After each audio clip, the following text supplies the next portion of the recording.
Visitation, Hebrew Kingdom Building.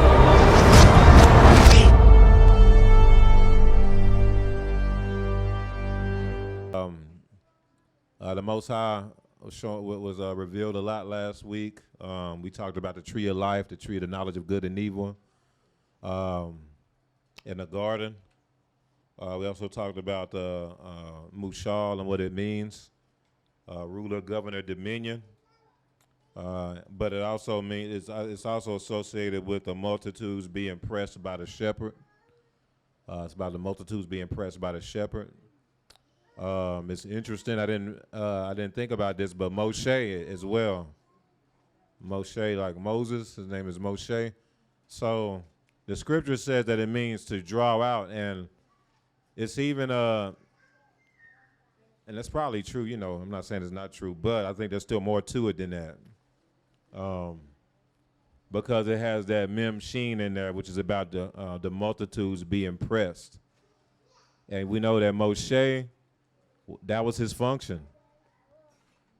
That was his function from birth, was to declare judgment against the nations. That's what the multitudes is, the nations. That's another way to say the nations, the mixed multitude. A matter of fact, when the Egyptians came out of Egypt, they were called the mixed multitude. The same Egyptians he was pressing. So Moshe is interesting because that name is closely related with Mushal. It's closely related with Musha, like it's closely related with Mashiach. You see what I'm saying? Et cetera, et cetera. So nevertheless, anyway, everything through. Oh, we good? Okay. All right. So let's go to Shemot 30.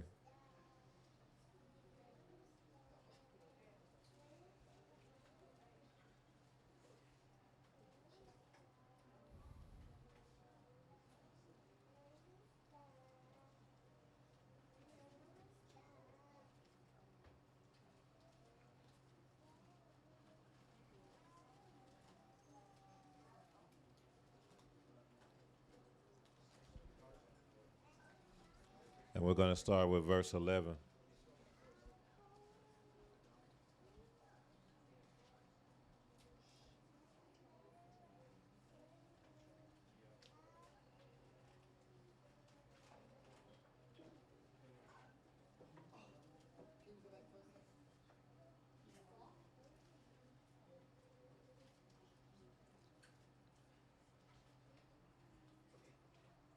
All right, no problem. All right, let's start with verse 11. Then Yahuwah spoke to Moshe, saying, when you takest the sum of the children of Israel, after their number, then shall they give every man a ransom for his soul unto Yahuwah. That's interesting, ain't it? It's like, what? When thou numberest them, that there be no plague among them when thou numberest them. And so this, the way it's in English, it's just hard to really understand what's really happening here. So you really got to look at the Hebrew. So basically, sum is rosh. Y'all know what rosh means, right? That's like the head. You know, that's the heads, or the leadership, or heads of households, et cetera, et cetera. It can also mean like chief, you know, et cetera, et cetera. So when thou takest the rosh of the children of Israel, so you see how it means a lot more than just taking the amount or taking the number, but this is associated with the heads. Y'all get what I'm saying? So when you take the sum of the children of Israel after their number, so now number is a big Hebrew word too. That's really, the English is just not capturing it 100%, but that's the word pakad. Anybody remember what pakad means? Khan. So pakad is about a visitation. It's about a visit. Basically, it's about the Yahuwah visiting you for judgment, or for blessings. But it's a visitation. So that's why it's kind of hard to even know what's going on when you're just looking at it in English. But when thou takest the rosh of the children of Israel after their pakah, after their visitation, then shall they give every man a ransom. That's Kippur, or Kippur, I think. What does Yom Kippur mean? Yeah. Then they shall give every man a Kippur, or a Kippur, or a covering for his soul. Y'all kind of being able to grasp what's happening here a little bit better? So when thou takest the rosh, the heads of the children of Israel, after their visitation, their pakad, then shall they give every man a covering for his nefesh, a kapar, a covering for his soul unto Yahuwah. When thou numberest them, that there may be no plague amongst them when thou numberest them. It's about being ready for the visitation of Yahuwah. It's about being prepared for the visitation of Yahuwah. Because if you're not prepared, the visitation might be it could be a judgment versus a blessing. But if you are prepared, the visitation will be through. It could be a blessing. It can mean an ascension. The visitation could mean impartation.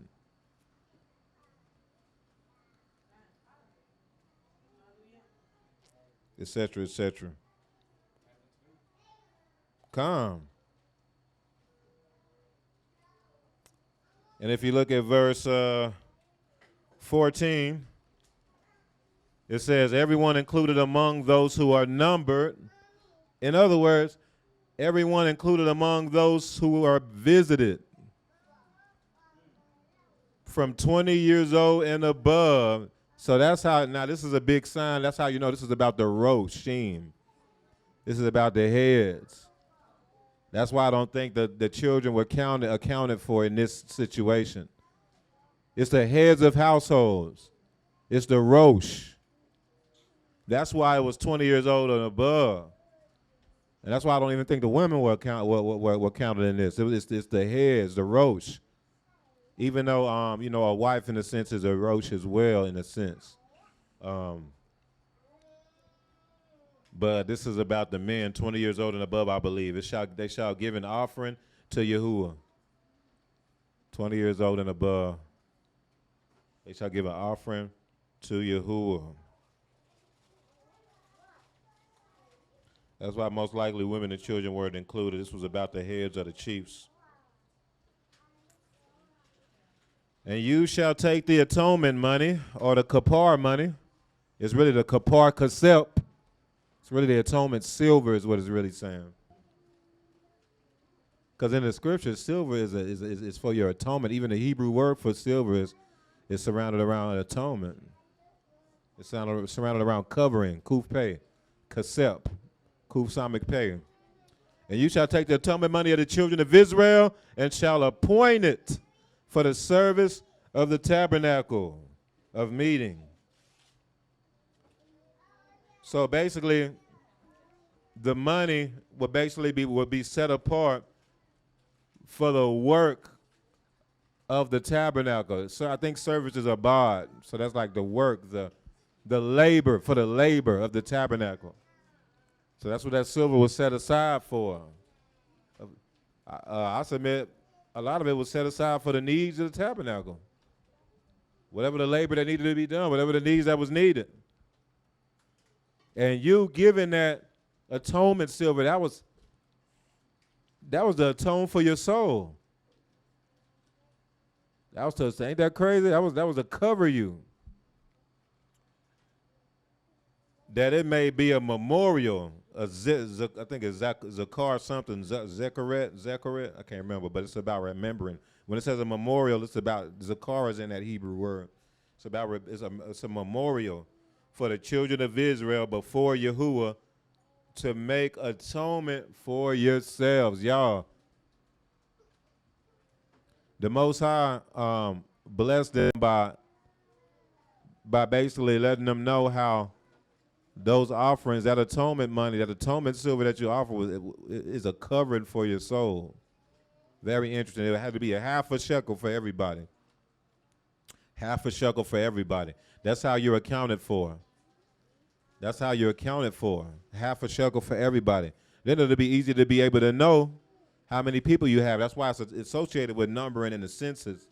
Because, okay, now it's easy to know how many people that you have that's 20 years old and above. What's the importance of 20 years old and above? Well, you out in the wilderness now, man. Who you got a fighting age? Gives you an idea. Why do you think they do the census here in America? They're trying to see who they have a fighting age. They're trying to see what kind of they try to estimate how many numbers they got, so if they need to do a draft.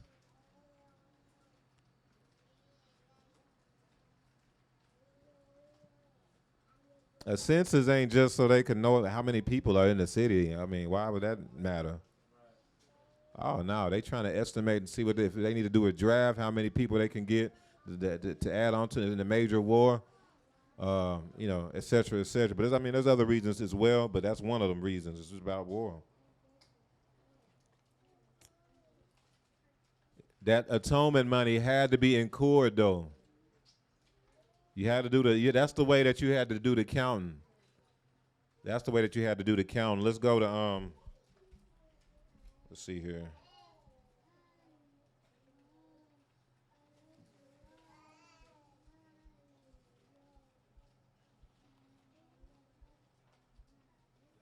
Go to 2 Samuel 24. 2 Samuel 24, Mishpaka.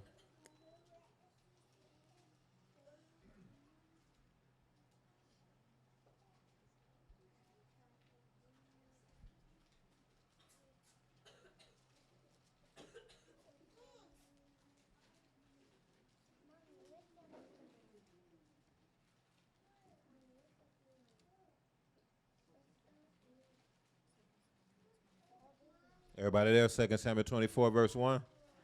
Told her about pay her for doing that. Just let me know when y'all ready.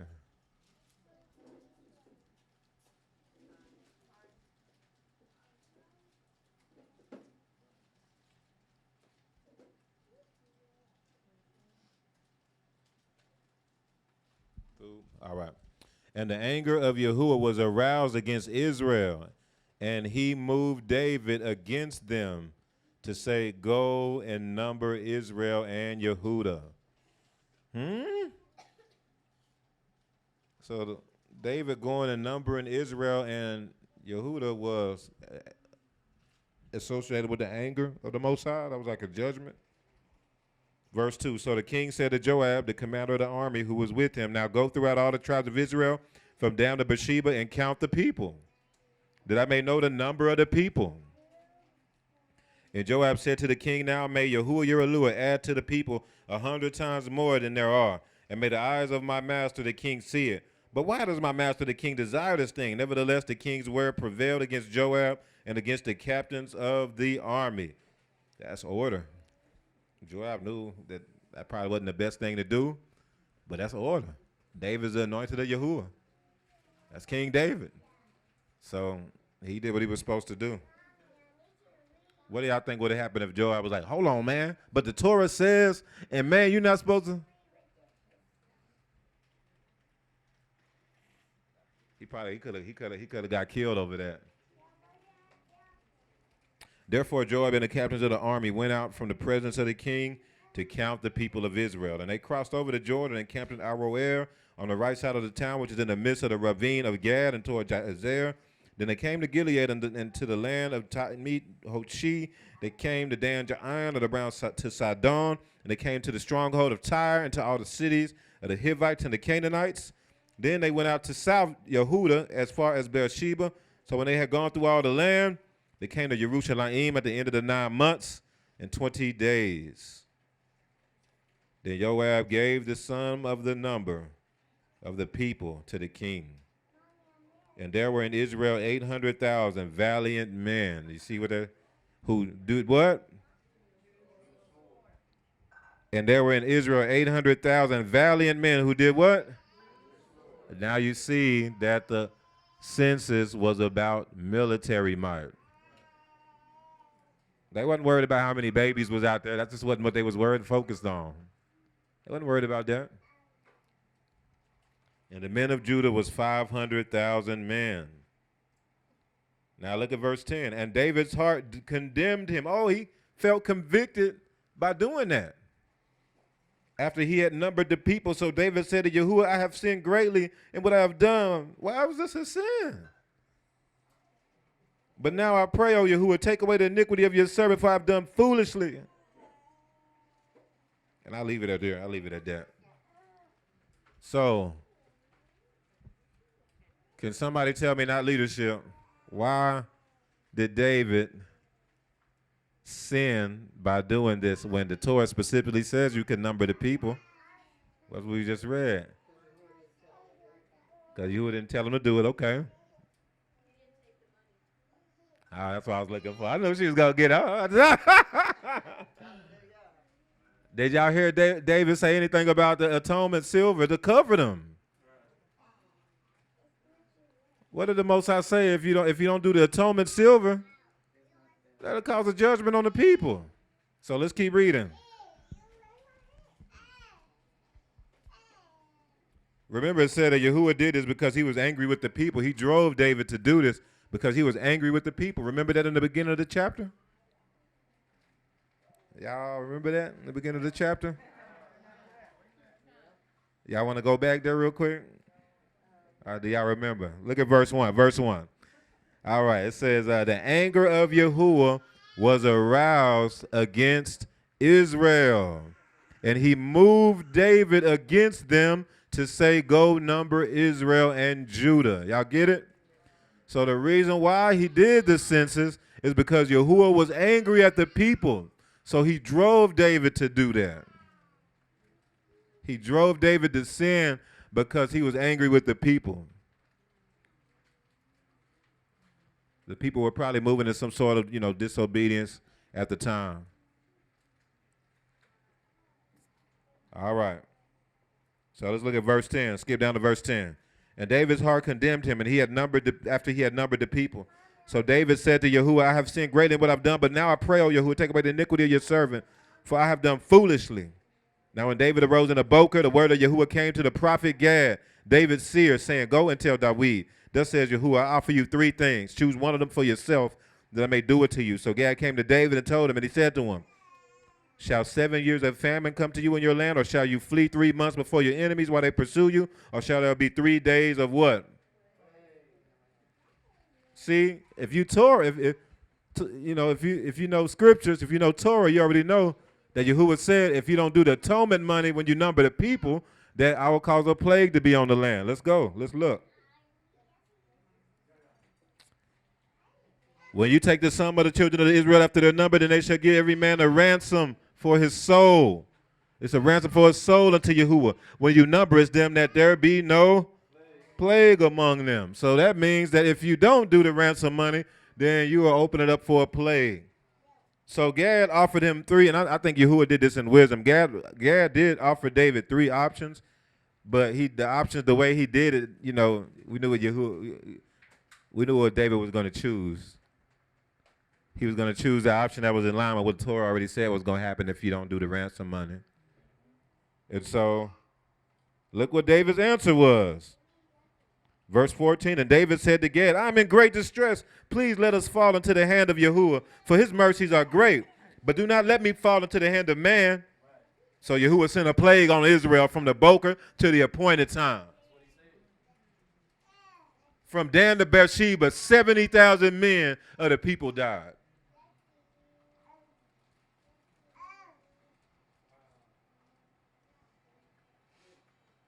That's why the kings, they had to have a copy of the Torah on the throne, man. They got, man. Because they got to rule and reign in the nation based off of Torah, man, because their decisions can affect everybody. And Joab knew it. He was like, man, but David persisted, and you see, that's that battle. You can't go out of order. Joab just had to do it. Because then Joab would have actually probably transgressed against Yahuwah by rebelling against David. This was the Most High's will anyway. He was angry at the people. Anyway. What is this also saying, though? This is also saying, this is way deeper than the numbering of the people. This is also saying that when the Most High comes and visits you, make sure that you are covered lest he causes a plague. Remember we talked about that with the destroyer? Remember they're just getting out of Egypt. And so Moshe is teaching them this. These are the things Yahuwah is showing them. Like, yeah, when I come and visit y'all, y'all gotta be, man, y'all gotta do certain things, or my visitation could be a judgment upon you. These are things we're learning. You want to be covered, you want to be clean, for when Yahuwah visits, he'll be pleased. You don't want no unclean. He don't want to see no unclean things amongst his body when he comes to visit his people. Let's keep going.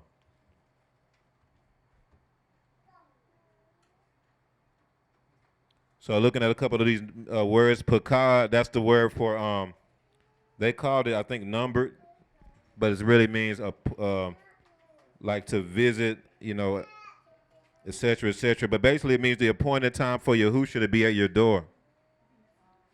It's the appointed time for Yahusha to be at your door, the word. Get what I'm saying? Appointed time for Yahusha to be at the door. Remember Yahusha said, I'm the word? Go to Revelation 3:20.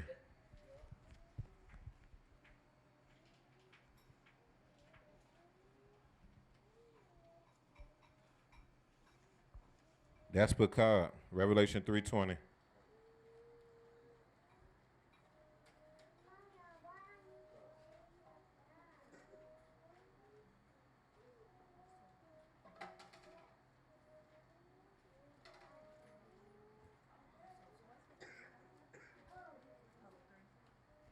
Behold, I stand where? That's Pakad. Behold, I stand at the door and knock. Pakad is the appointed time for Yahusha to visit you, to be at your door. Behold, I stand at the door and knock. If anyone hears my voice and opens the door, I will come in to him and dine with him, and he with me. He said, I'm pretty sure he said that in some other scriptures as well. He said, I stand at the door and knock. That's Pakad. That's the visitation. I stand at the door and knock.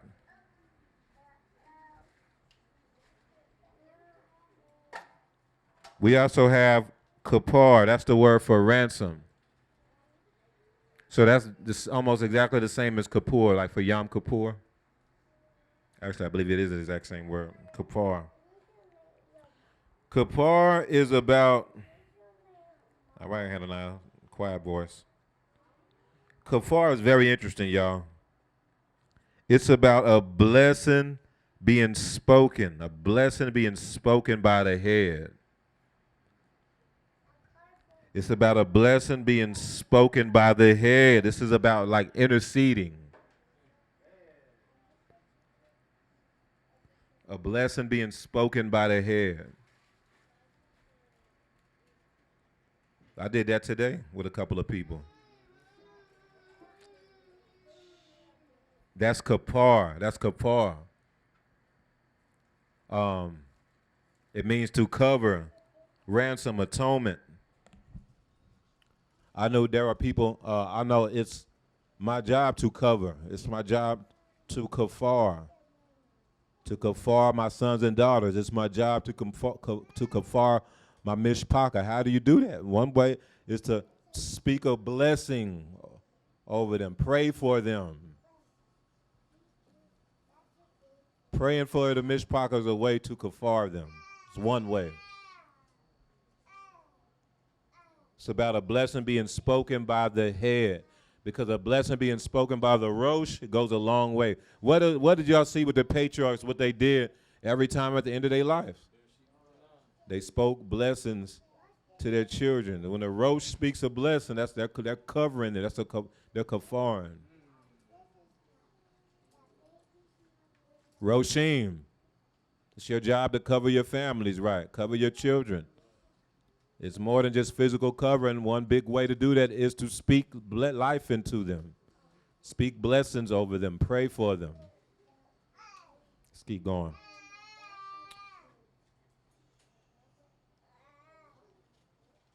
So, kuf paid, that's the palm, that's the hand. That's the palm, that's the hand. And then we have the word for money. That's really, I put silver because that's really what it said. But it's really, in the scriptures, it's going to say the atonement money. And that's kaseb. It's really atonement silver. If y'all notice, we talked about this before, but you still see the same. They all related to it. Still kuf pay. It's about a word, a blessed word. Kuf pay. So this is about the blessings being secured by the word. A blessing is being secured by the word. But that's why the silver is, you only will see this in the Hebrew. That's why the silver atones.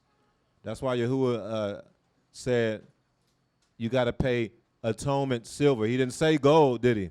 He said you atonement silver, because silver literally has kuf pay in it, which means to cover. Kuf pay actually means it's like a palm of a hand to cover.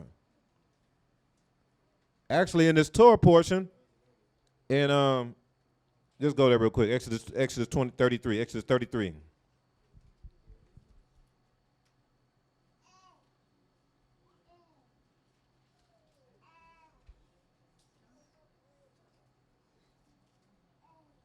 It's a lot of Hebrew today. A lot of Hebrew. Exodus 33, verse 22, Mishpachim. Yep.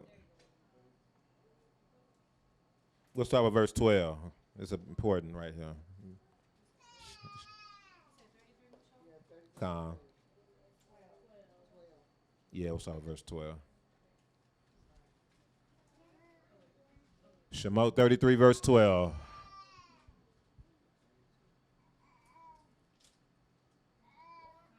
All right, let's go. Then Moshe said to Yahuwah, see, you say to me, bring up this people, but you have not let me know whom you will send with me. Yet you have said, I know you by name, and you have also found grace in my sight. Now, therefore, I pray, if I have found grace in your sight, show me now your way, that I may know you, and that I may find grace in your sight, and consider that this nation is your people. Wow. He wants to know the ways of Yahuwah. And he said, and Yahuwah said, my presence will go with you, and I will give you rest. What's that word for rest? Is that Noach? Or what is that? Shalom, Noach? Ah, hallelujah. I was hoping that was what it was. All right, we're going to get to that. That's very important.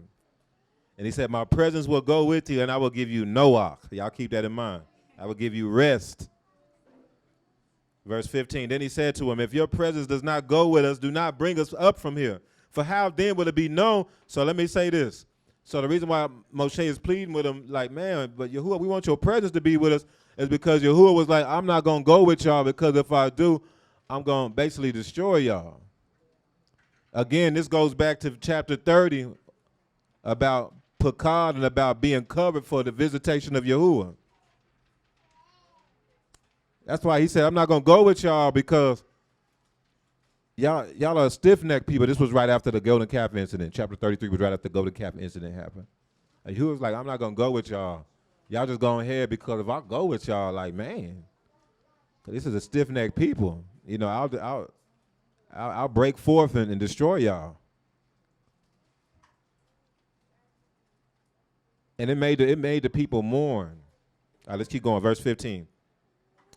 Then he said to him, if your presence does not go with us, do not bring us up from here. For how then will it be known that your people do not have found grace in your sight, except you go with us? So we shall be separate, your people and I, from all the people who are upon the face of the earth. See, repeating what Yahuwah had told him. Yeah, that's Exodus 19, right? Verse 17. So Yahuwah said to Moshe, I will also do this thing that you have spoken, for you have found grace in my sight, and I know you by name. All right, let's keep going. Verse 18, and then he said, please show me your kabod. Show me your kabod. Then he said, I will make all my goodness pass before you. This is huge because you know what it really says? I will make all my Tubi pass by you. I was just saying, that's what it says. What was the first major platform that Rebirth was on? I'm just saying, y'all, this ain't that ain't by no chance, man. Tubi. And that was associated with the Gabod of Yahuwah. Let's keep going.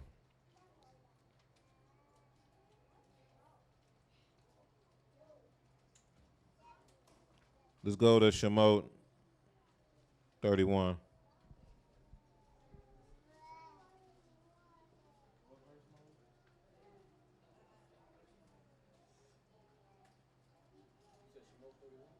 Yes, sir.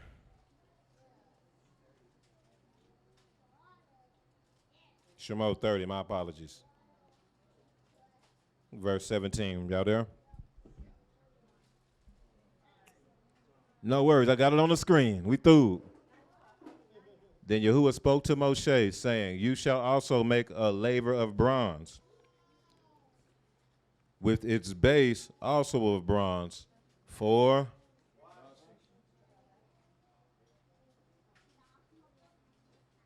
you shall also make a laver of bronze, with its what? Y'all know that word also can mean foot. Who got the feet of bronze?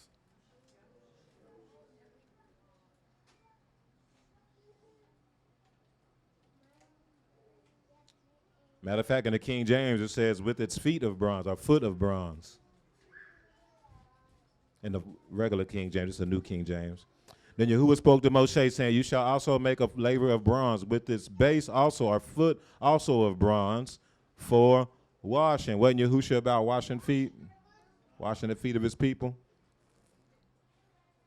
You shall put it between the tabernacle of meeting and the altar, and you shall put water in it, for Aharon and his sons shall wash their hands and their feet in water from it. Yahushua's feet was a feet of bronze. When they go into the tabernacle of meeting, or when they come near the altar to minister, to burn an offering made by fire to Yahuwah, they shall wash with water, lest what? You got to be washed with the water of the word. So they shall wash their hands and their feet, lest they die. He repeated it again. And it shall be a statute forever to them, to him and his descendants, throughout their generations. Go to Revelation 1.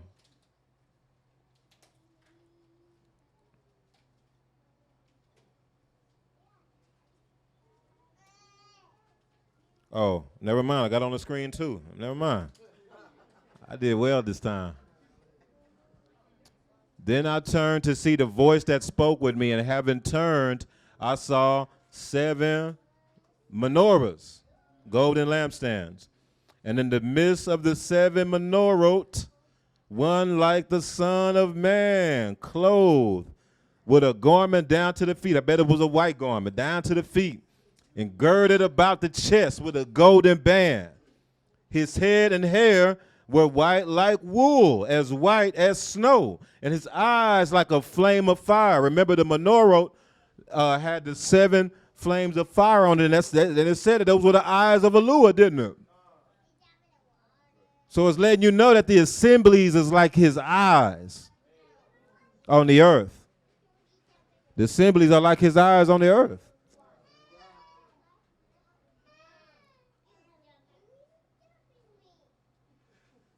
His eyes like a flame of fire. And remember how the fire is lit. It's by the oil. It's by the ruach. That's why we are to be a light to the nations. Oh, snap. The assemblies, the 7 assemblies are supposed to be a light to the nations. That's what we were just talking about with D28. Because when you're a light, you're fueled by the Ruach HaKodesh, Yahuwah, the oil. And so now you become a light, which makes you, in a sense, as an assembly, like his eyes, Todah, like his eyes on the earth.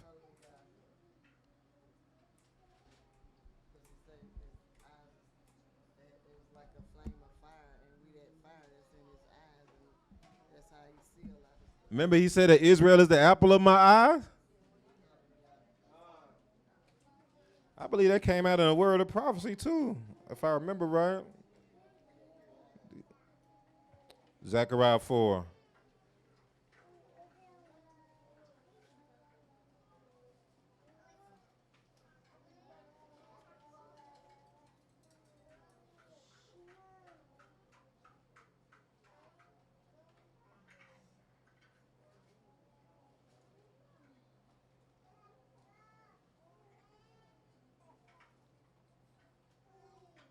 Y'all there?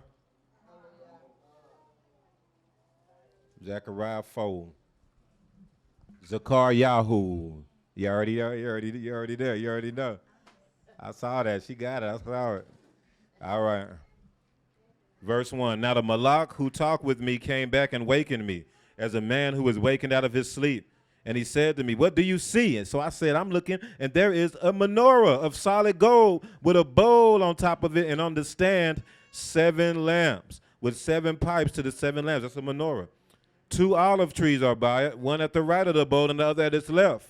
So I answered and spoke to the Malak who talked with me, saying, what are these, my master? Then the Malak who talked with me answered and said to me, do you not know what these are? And I said, no, my master. So he answered and said to me, this is the word of Yahuwah to Zerubbabel, not by might nor by power, but by my Ruach, says Yahuwah Sabaoth.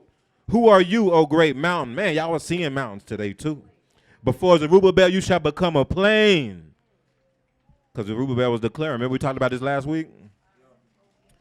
And he shall bring forth the capstone with shouts of grace, grace to it. That's the cornerstone. That's Yahushua. Y'all remember the prophecy in Daniel where that stone came? Destroy the statue, destroy the heathen. The stone came to destroy the statue. That's all the other nations. That's what that statue was. And then that stone became a great mountain that ruled forever, basically. That's the capstone. Yahushua, the chief cornerstone.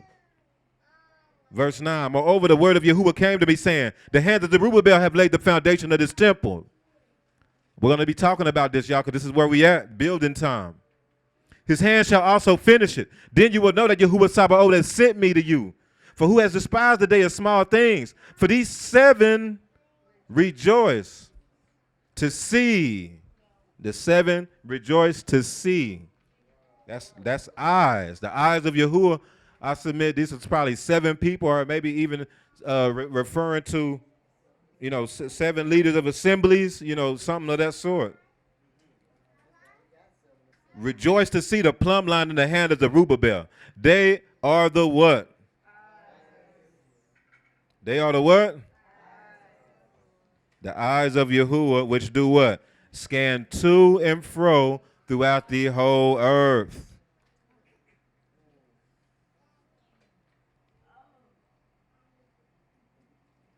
Y'all can't make this stuff up, man. Yeah, these are eyes of Elu on the earth. Remember I told y'all, man, Yahuwah had put us in strategic points, strategic places to be his eyes on the earth, to move, and we got a job to do. The U.S. does it all the time. That's what was going on. That's probably why we keep seeing the Golden Gate Bridge, because the U.S. set up bases out there off the West Coast, I think like in the Philippines, and they try to set up strategic strongholds and checkpoints and bases so they'll be closer to the enemy and be able to defend, I think, Taiwan if China tries to invade it. They trying to take Taiwan's side. I don't understand the details or the nuances of why, but for some reason they really, it's a big deal. They don't want China to invade Taiwan. And if China tries to invade Taiwan, that's probably going to send America into war with China, probably.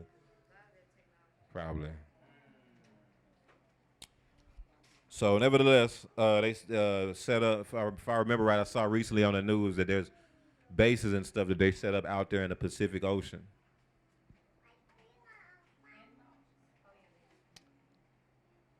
So China did set up artificial islands in the Pacific Ocean. They made like artificial islands with they're just straight military strongholds out there. Verse 11, then I answered and said to him, what are these 2 olive trees at the right of the lampstand that is left And I further answered and said, what are these two olive branches that drip into the receptacles of the two gold pipes from which the golden oil drained? And he answered me and said, do you not know what these are? I said, no, my master. So he said, these are the two anointed ones who stand beside Yahuwah of the whole earth. All right, go to John 13. Oh, well, let me finish reading this real quick. Verse 14, Revelation 1. His head and hair were white like wool, as white as snow, and his eyes like a flame of fire. That's where I stopped at. Those are the eyes of Yahuwah. His feet were like fine, that's bronze or brass, bronze, as if refined in a furnace, and his voice as the sound of many waters. So now the laver was made out of what? Not leadership. The bronze laver was made out of what? It was made out of bronze, but wait, somebody said, what was it? That's what I was looking for. So it was made by, that was kind of, I know that wasn't in this Torah portion, but it was made by the mirrors of the archetypes. It was made from the mirrors of the archetypes. So it's made out of bronze, but it's probably, it has a reflective, you see yourself. You go before there and you can see your reflection. Before you're doing the priestly work, you got to go over there and see your reflection. So you about to go before Yahuwah, you going up in there, you got to be without spot or blemish. You washing your hands and your feet, and you can see yourself. You're like, oh, man, hold up. Oh, man. I sleep in my eyes. I'm going before Yahuwah with sleep in my eyes. That's unclean. You know what I'm saying? You making sure you through. You see what I'm saying? Why before you go in there. And remember that Yahusha's feet, which symbolizes his walk, his halakha, was made of bronze. I know, a lot of people use that to make the argument that he was black. I don't use that argument. I just don't. I don't think that's a good argument. Yeah, I think there's a whole lot of better ways to show that he was, black, quote unquote, black skin, I should say. I think this is a lot deeper. Yeah, this is more of symbolism, and it's about his walk, and that you want to see your reflection in his walk. You want to walk like him. You know what I'm saying? You want to see yourself in how he moves and how he walks. You want to replicate him. You want to see yourself in Yahusha. You get what I'm saying? But nevertheless, let's go to John chapter 13.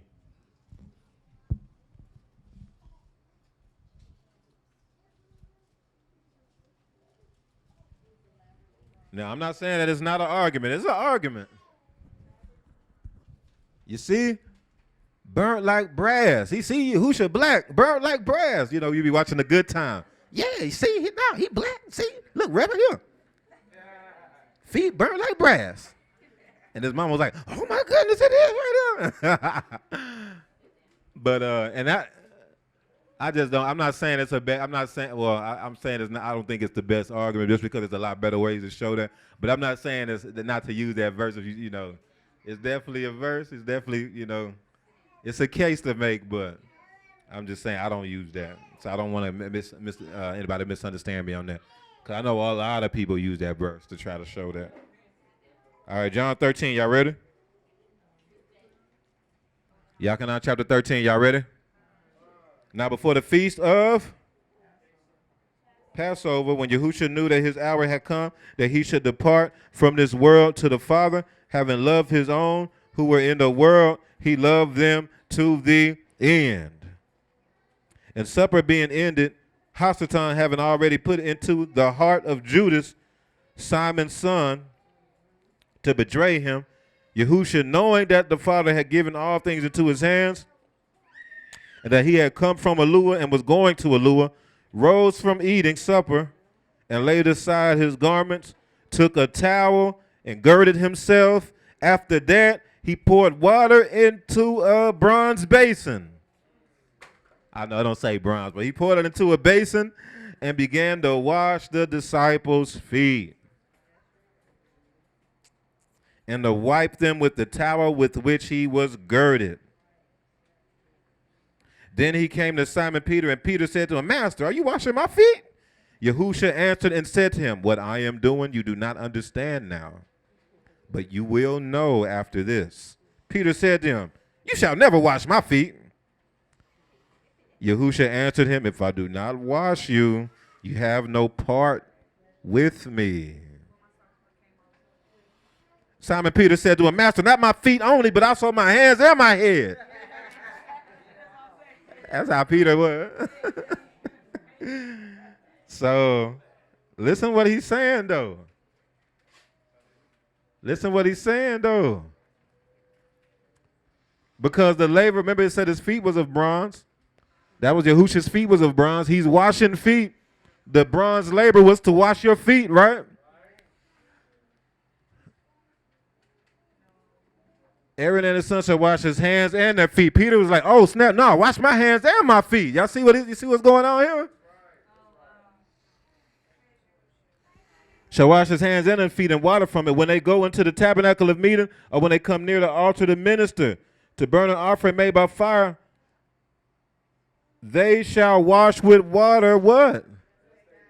Now y'all see why Yahushua was like, oh, yeah, you're not going to have no part in me unless I do this. No, you're not going to make it. Like, I have to do this. Whenever the scriptures, the Torah repeats something like this, look what it says. Look how they repeated it. Verse 20, they shall wash with water lest they die. Then verse 21, so they shall wash their hands and their feet lest they die. That's how you know this is for real. And so Yahushua, being a high priest and a Shamayim, that was the way that he covered his people. He washed their feet lest they what? Yeah. It's initiation into the order. Oh, I have to do this. It's an initiation into the order. The priest couldn't do the work without doing that first. All right. Let's keep going. Verse 10. Yahushua said to him, he who is bathed needs only to wash feet, but is completely clean. And you are clean, but not all of you. For he knew who would betray him. Therefore he said, you are not all clean, though. So when he had washed their feet, taken his garments, and sat down again, he said to them, do you know what I have done to you? He's letting them know, like, do you know what I have done to you when I just washed your feet? You call me More and Adoni. You call me teacher and master, and you say, well, for so I am. If I then, your master and teacher, have washed your feet, you also ought to wash one another's feet. For I have given you an example. Remember, the bronze labor was a reflection. Remember, his feet was made out of bronze, and you're supposed to be, that's showing that his walk, the things he do, you should see it in you should see him in you, in your walk and what you do. In other words, his feet should reflect you. You see how that's all tying together? That makes sense now why he was saying all this here. It makes sense why he was all more sense when you see how it was set up in the Torah. For I've given you an example that you should do as I have done to you. Most assuredly I say to you, a servant is not greater than his master, nor is he who is sent greater than he who sent him. If you know these things, blessed are you if you do them. Hallelujah. Duplication. That's it. Even right on. That's it. That's the concept of the bronze labor, duplication. Duplication.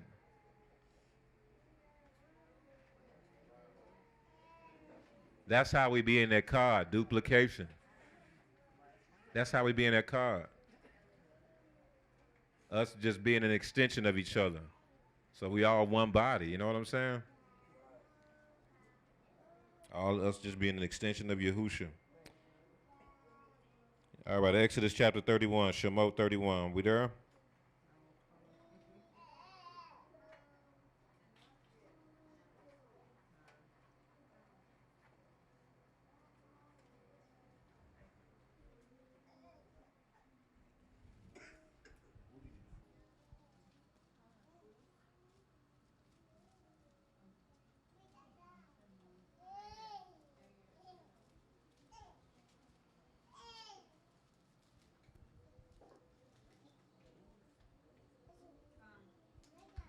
Hallelujah. Everybody else there?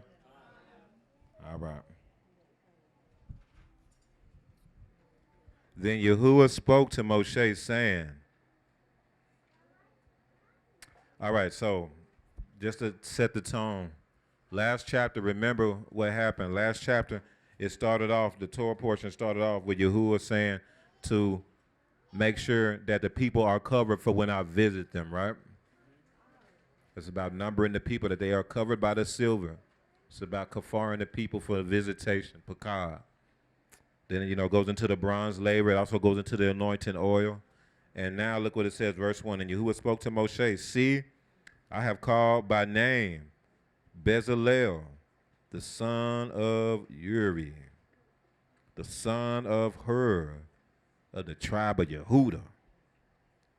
And I have filled him with the Ruach of Eluah, in wisdom, chachma, in understanding, in knowledge, and in all manner of workmanship. I want y'all to follow this closely. I have filled him with the Ruach HaKodesh, basically. Talking about Bezalel. Bezalel means like the shadow of Eluah. Something like that. Like the shadow of Eluah.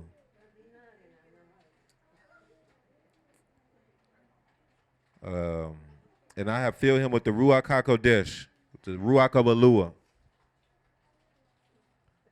in wisdom and understanding and knowledge and in all manner of workmanship. So I want y'all to understand what's going on here.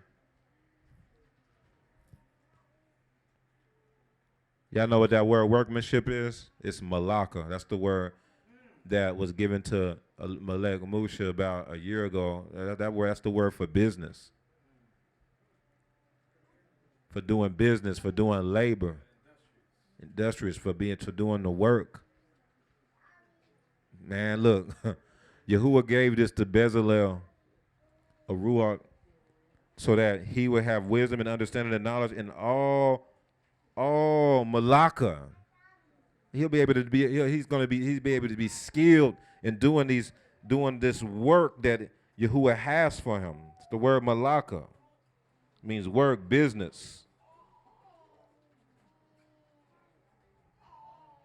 Let's see what kind of work it is. Number 4, to design artistic works, to work in gold and silver and bronze, in cutting jewels for setting, and carving wood, and to work in all. So not just that, but it's also to work in all manner of business, of work, malaka.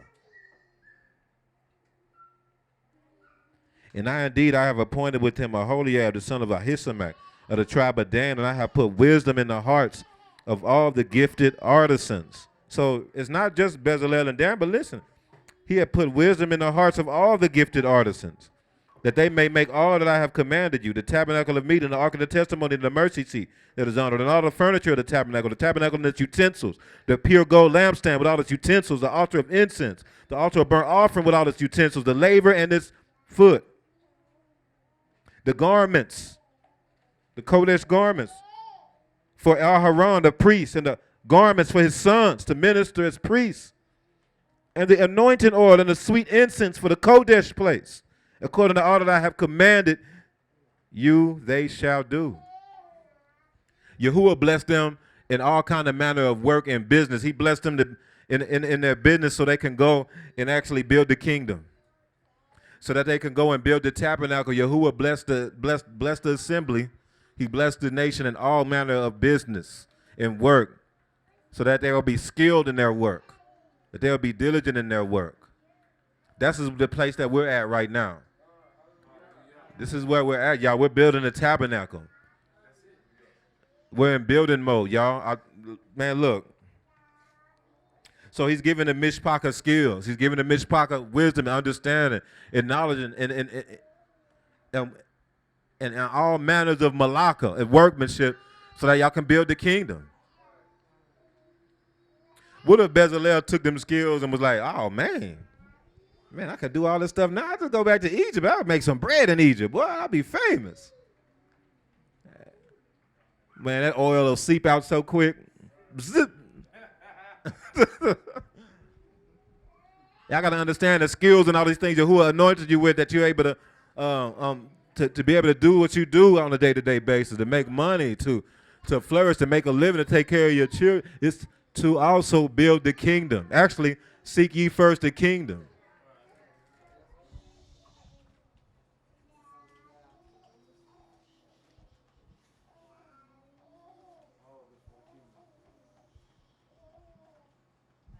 The children of Israel were out of captivity, but they were not in the promised land.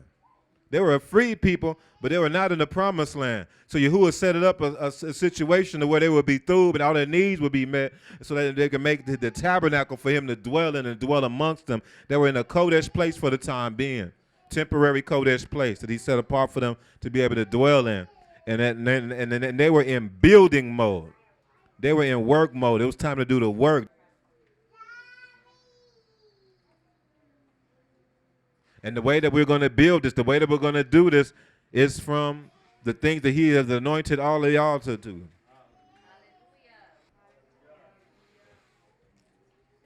What we're gonna do, we're gonna go through a few verses.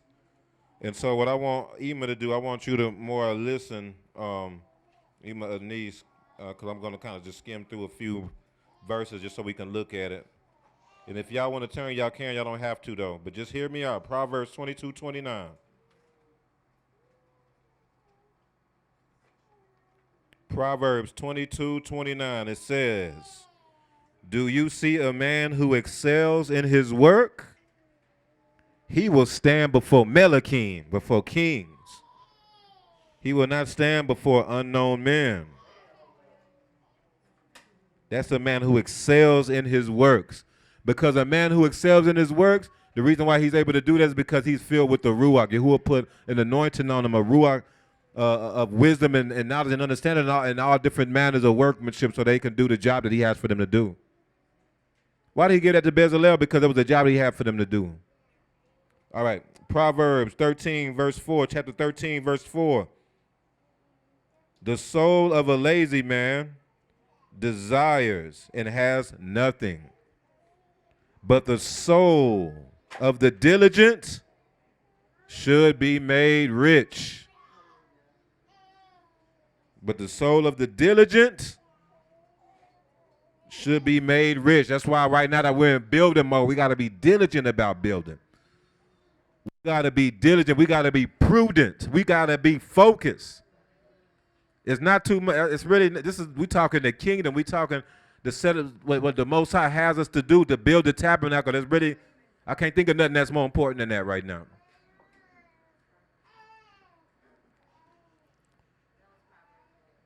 $13.4. So if you are on a team, especially if you are leading a team, you should be doing something towards that. At least set aside some sort of time to do something towards that on a daily basis. You should be engaging your team members, especially if you're the lead of a team, and delegating and working on some things and having some things to be able to bring to me on some ideas, on some. The Most High is going to show y'all things that he might not show me directly. He might show it to y'all. Y'all need to be bringing it to me. But y'all have to be diligent in order for that to be revealed. Y'all got to be moving, shaking, doing the work. What does that look like? Just doing the research, going on, see, okay, I really think this would be really think that we should really do this. I think these animals will be, I think this and that, this and that, this and that, et cetera, et cetera. We got to work together on this. All right. Luke 19, verse 13. That's in the Brit Hadashah. Luke 19, verse 13.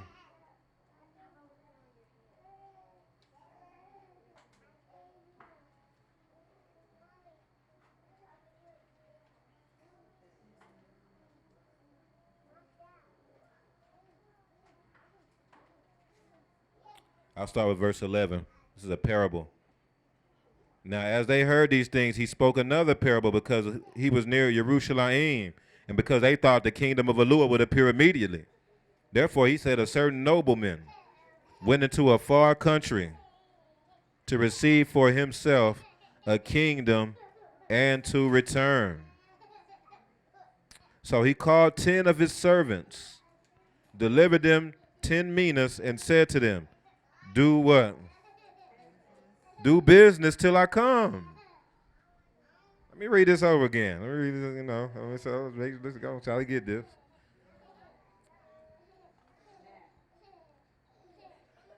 Now, as they heard these things, he spoke another parable. A certain nobleman, verse 12, a certain nobleman went into a far country to receive for himself a kingdom and to return.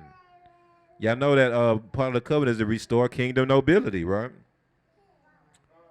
So he called 10 of his servants, delivered to them 10 minas, and said to them, do business till I come.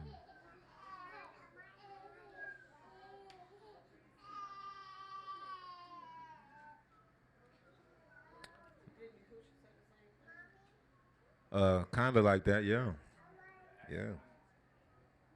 Do business. Work, do the work until I come. But his citizens hated him and sent a delegation after him, saying, we will not have this man to reign over us. And so it was that when he returned, having received the kingdom, he then commanded these servants to whom he had given the money to be called to him, that he might know how much every man had gained by working, trading. Then came the first, saying, Master, your mina has earned 10 minas. And he said to him, well done, through servant, because you were faithful in a very little, have authority over 10 cities. And the second came, saying, y'all, you don't understand this now. I want y'all to get this. This is about dominion. And the second came, saying, Master, your mina has earned 5 minas. Likewise, he said to him, you also be over 5 cities. Then another came, saying, Master, here is your mina, which I have kept, put away in a handkerchief, for I feared you, because you are an austere man. You collect what you did not deposit, and reap what you did not sow. And he said to him, out of your own mouth I will judge you, you wicked servant. You knew that I was an austere man, collecting that I did not deposit, and reaping what I did not sow. Why then did you not put my money in the bank, that I might come and I might have collected it with interest? And he said to those who stood by, take the mina from him and give it to him who has 10 minas. But they said to him, Master, he has 10 minas. For I say to you that to everyone who has will be given, and from him who does not have, even what he has will be taken away from him. But bring here those enemies of mine who did not want me to reign over them, and slay them before me.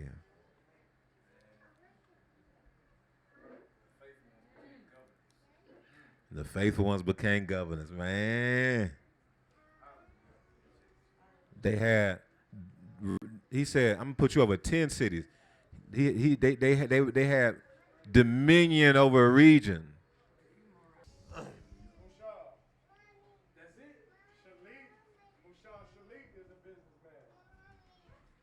That's it.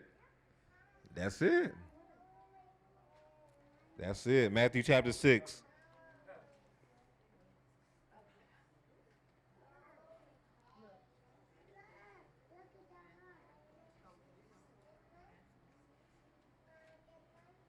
Verse 33, it says, but seek, I'll start with verse 31. Matthew chapter 6, therefore do not worry, saying, what shall we eat? Or what shall we drink? Or what shall we wear? For all these things the heathen seek.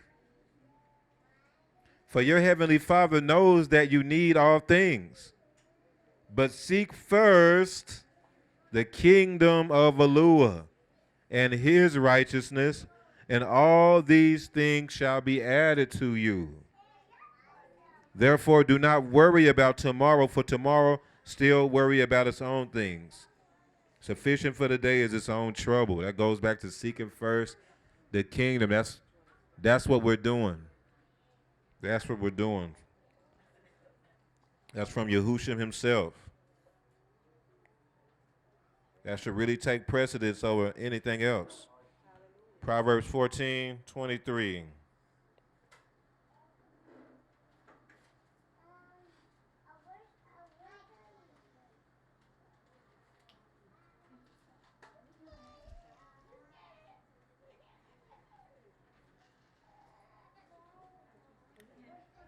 Proverbs 14:23. In all labor there is profit, but idle chatter leads only to poverty. In all labor there is profit, but idle chatter leads only to poverty. Proverbs chapter 12, verse 11. He who tills his land will be satisfied with. He who tills his land will be satisfied with bread. Proverbs 18:9.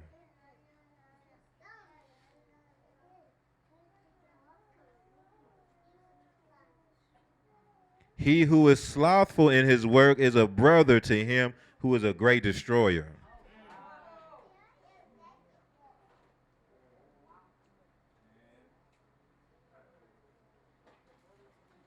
He who is slothful in his work is a brother to him who is a great destroyer. We got to be diligent about building this tabernacle, y'all.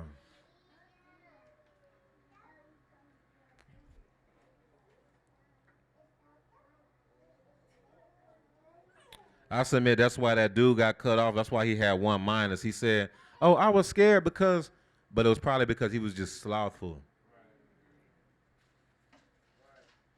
One thing slothful people do, boy, they got an excuse for you, boy. Oh, yeah. That's one thing, boy. A slothful person, they going to have an excuse for you. You really don't deal with a lot. Diligent people don't really do a whole lot of excuses. They just don't. I just noticed that. I'm thinking about that.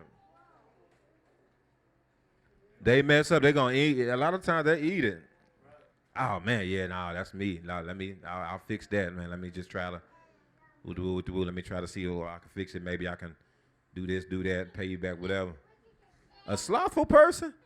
Oh, nah, because I had felt like this, and man, because yesterday, what had happened, man, because my foot, man, because I was walking my foot. You know what I'm saying? I mean, they gonna come up with anything. You like, man, I'm just not trying, you know.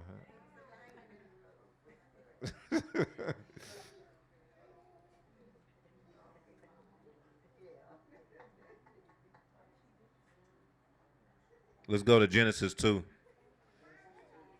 Bereshit chapter 2.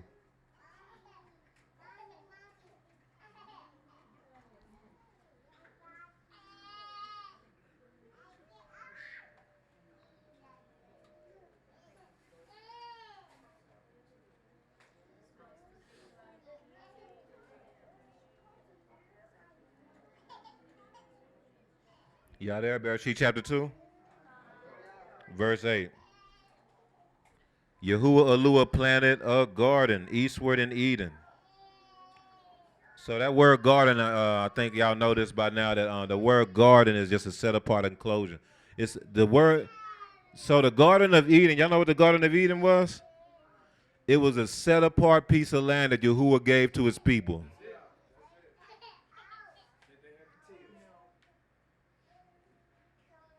All right, let's read it. Yahuwah Eluah planted a garden eastward in Eden, and there he put the man who he had formed. And out of the ground Yahuwah Eluah made every tree grow that is pleasant to the sight and food for food. So what was the first thing that is listed that the Most High made to grow on Eden?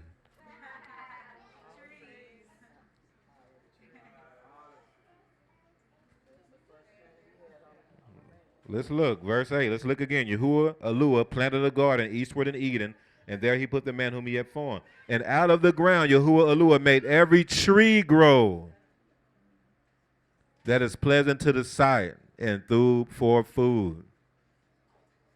That was the first thing that we planted, was trees. The first thing mentioned that Yahuwah made to grow were trees. That's the first thing that we planted, because the Most High told us to do that, was trees.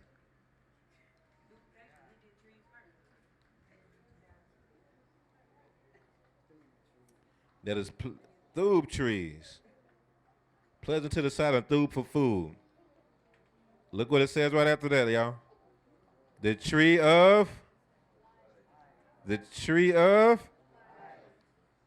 of life was also in the midst of the garden. Man. And the tree of the knowledge of Thub and Ra. Now a river went out of Eden to water the garden, and from there it parted and became 4 riverheads. The name of the first is Pishon, is the one that skirts the whole land of Havilah, where there is gold, and the gold of that land is Thub. So you see here, y'all got to look at this. So you see that there's gold in the area of Eden. There's trees. So there's wood. I'll keep this in mind. And the gold of that land is Thub, bdellium, and the onyx stones are there. Oh, snap. Oh, both of those things are on the breastplate. Interesting. The name of the second river is the Gihon. This is the one which goes around the whole land of Cush. The name of the third river is the Hiddekel. This is the one which goes toward the east of Assyria. The fourth river is the Euphrates. Then Yahuwah Eluah took the man and put him in the Garden of Eden to do what? So Yahuwah Eluah took the man and put him in the Garden of Eden to... That word tend is abad. That means to labor, to work. It means that he put, the reason, it says that he put him in the garden to do that. He put man there because there was work that needed to be done there. Y'all get it?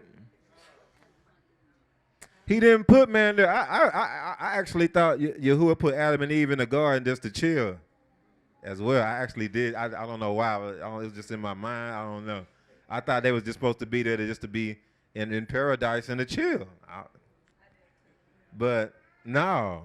That word tend is abad. That's servanthood type work. That's diligent labor. To tend it and to keep it, that's to shamar it. That's to shamar the land. That means that was a set apart land for Yahuwah, and he was to work it, but also guard the land. There was a very specific work for him to do there.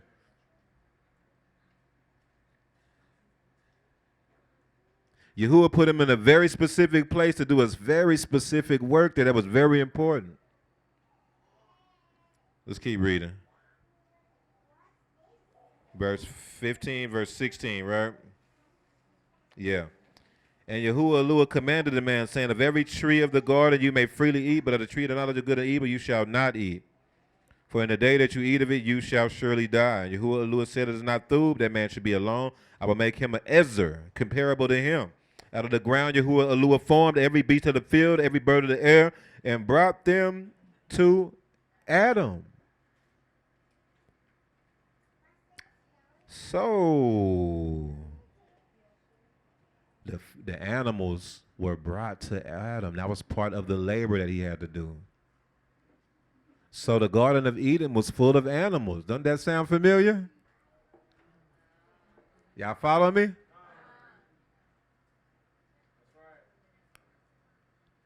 So let's look at what happened in the ark.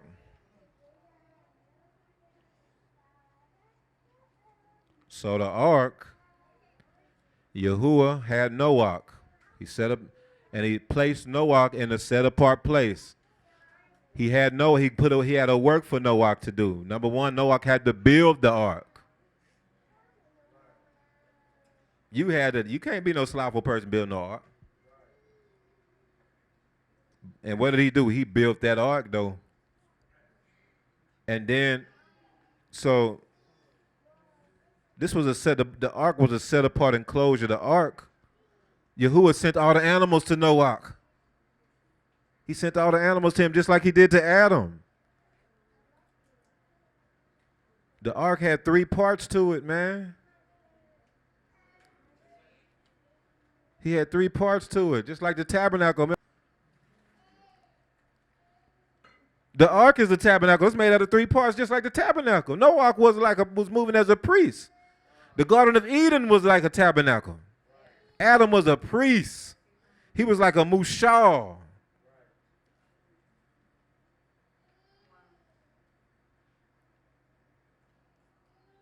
I did skip.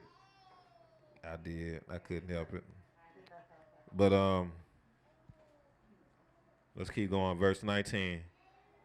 Out of the ground, Elohim formed every beast of the field, every bird of the air, and brought them to Adam to see what he would call them. And whatever Adam called each living creature, that was its name. That's the authority that Adam had, that Yahuwah gave to Adam. So the part of his function was to name. So what was bound on what was loosed in heaven was loosed on earth. What was bound in heaven was bound on earth was bound in heaven.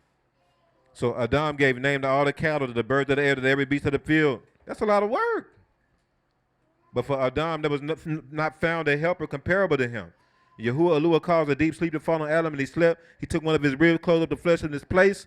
The rib which Yahuwah Elohim had taken from man, he made it to a woman, and he brought her to the man. So just like Yahuwah brought all the animals to Adam, now Yahuwah was like, yeah, I'm finna hook him up. It was because of his great labor that the Most High went on and duplicated him and brought him a Ishah. So that's just a little side note for the Akeem, young Akeem who want to get married. I know we got some Akeem in here, Jungle who want to Isha and want that type of responsibility. You have to be diligent, and you have to be faithful in the work Yahuwah already gave you first. Adam was already faithful in the work Most High was giving him. So then that's when he duplicated him, and he brought his Isha to him.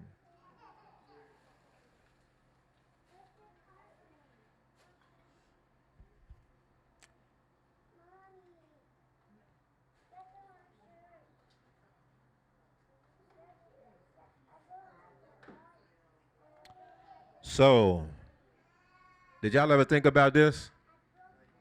How did Adam know how to tend and keep a garden? Y'all ever think about this? Bezalel, he was another Bezalel. Yahuwah put upon him the Ruach of, didn't it say that he breathed the breath of life in him? Yahuwah put his Ruach in him and gave him all knowledge of wisdom and understanding, so he knew how to abide and shamar the guard, the set apart place that Yahuwah put for him. Adam was another Bezalel, man. Don't the tabernacle have a bunch of animals on it too? What do you call sacrifices? Y'all see that? Same thing. It's the ark. It's the ark. It's the ark. The tabernacle was the ark. It was a bunch of animals in there all day, every day, being offered up. The children of Israel had mad flocks. Mad flocks. I'm trying to sound like Moe Kawal, Mushal Kawal. They had mad flocks, son. They had a gang of flocks and herds all around the tabernacle, all in the camp. And the clean animals went in and were offered up. But they had all the animals. They had clean and unclean.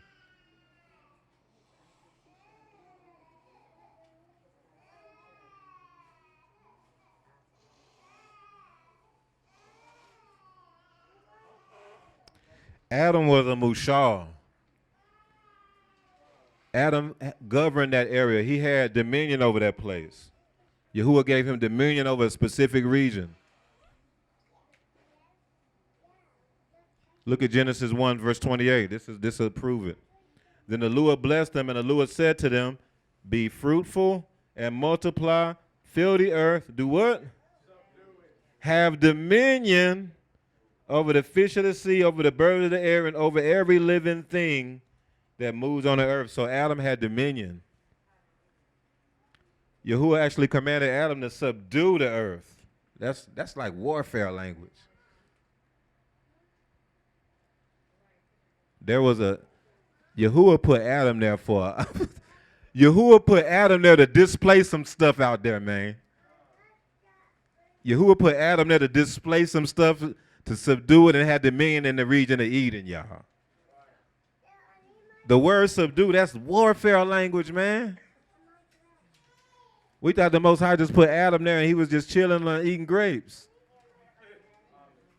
He was sent there to subdue that area, man, and have dominion over that region, man. That's what Yahuwah has doing for us, and that's what we're supposed to be doing. It's done wild to me, man, for real. That's why we got to understand how serious and how important that Torah land is.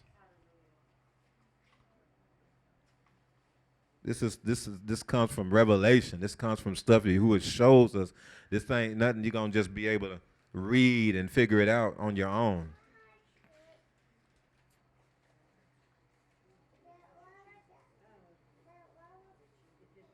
So Torah land.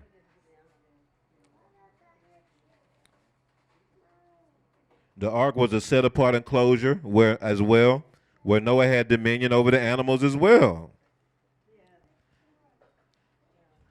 He had to tend and keep the animals. He had to do all that stuff. He had to work hard to build that ark. The list goes on and on. Go to Genesis 6. You know, they estimate Noah's ark to be about 450 feet, too. I wonder how long Torah land is. So 450 feet is about the length of a football field is 300 feet. 100 yards, so that's 300 feet. So that would be like a football field and a half. Let's go to Genesis 6. Verse 13.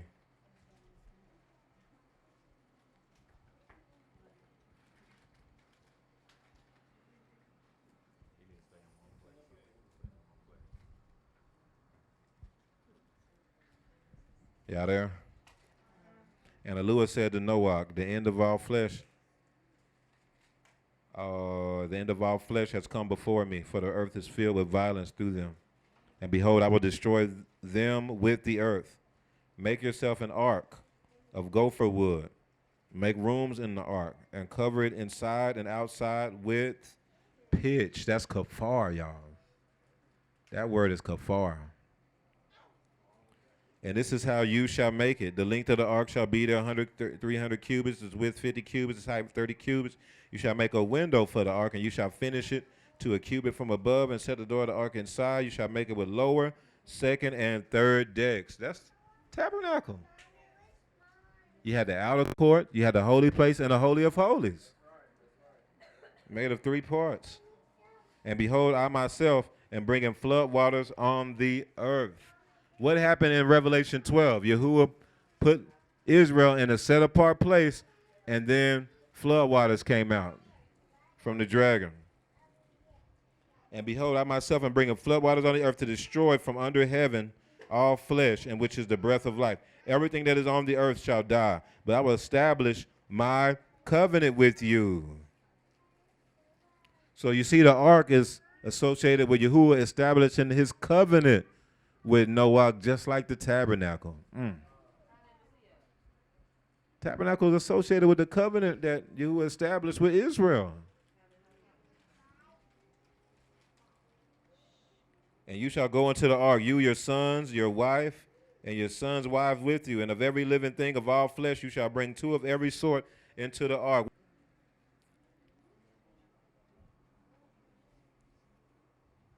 And of every living thing of all flesh you shall bring 2 of every sort into the ark to keep them alive with you. So he has to keep them alive with him. That's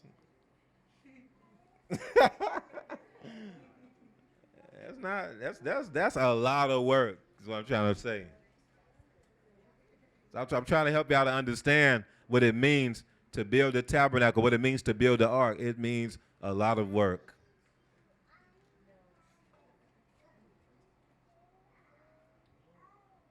But it's a privilege and honor to be a part of the kingdom of Yahuwah and to be a part of building this kingdom. So praise Yahuwah and Yahusha. Every living thing of all flesh you shall bring 2 of every sort into the ark to keep them alive with you. They shall be male and female. Now, think about this. In the Garden of Eden, in Genesis 1, didn't he say he made animals male and female? The way that Yahuwah had listed it, it was like 2 by 2. It was. I know it wasn't literally 2 by 2, but that's the way the language is. He said he made everything male and female. And then when he made mankind, it was like he made 2. Because it was Adam and Eve. I know it was more, but what I'm saying is the way the language is similar with Noah. Male and female.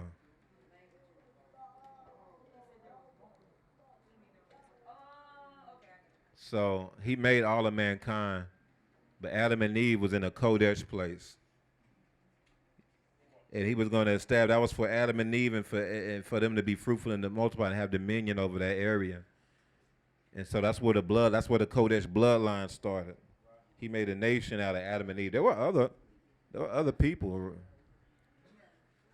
But what happened after the flood, though, Yahuwah cleared out all the other bloodlines, and you really only had the seed of Adam and Eve left. That's what Noah, the flood, did.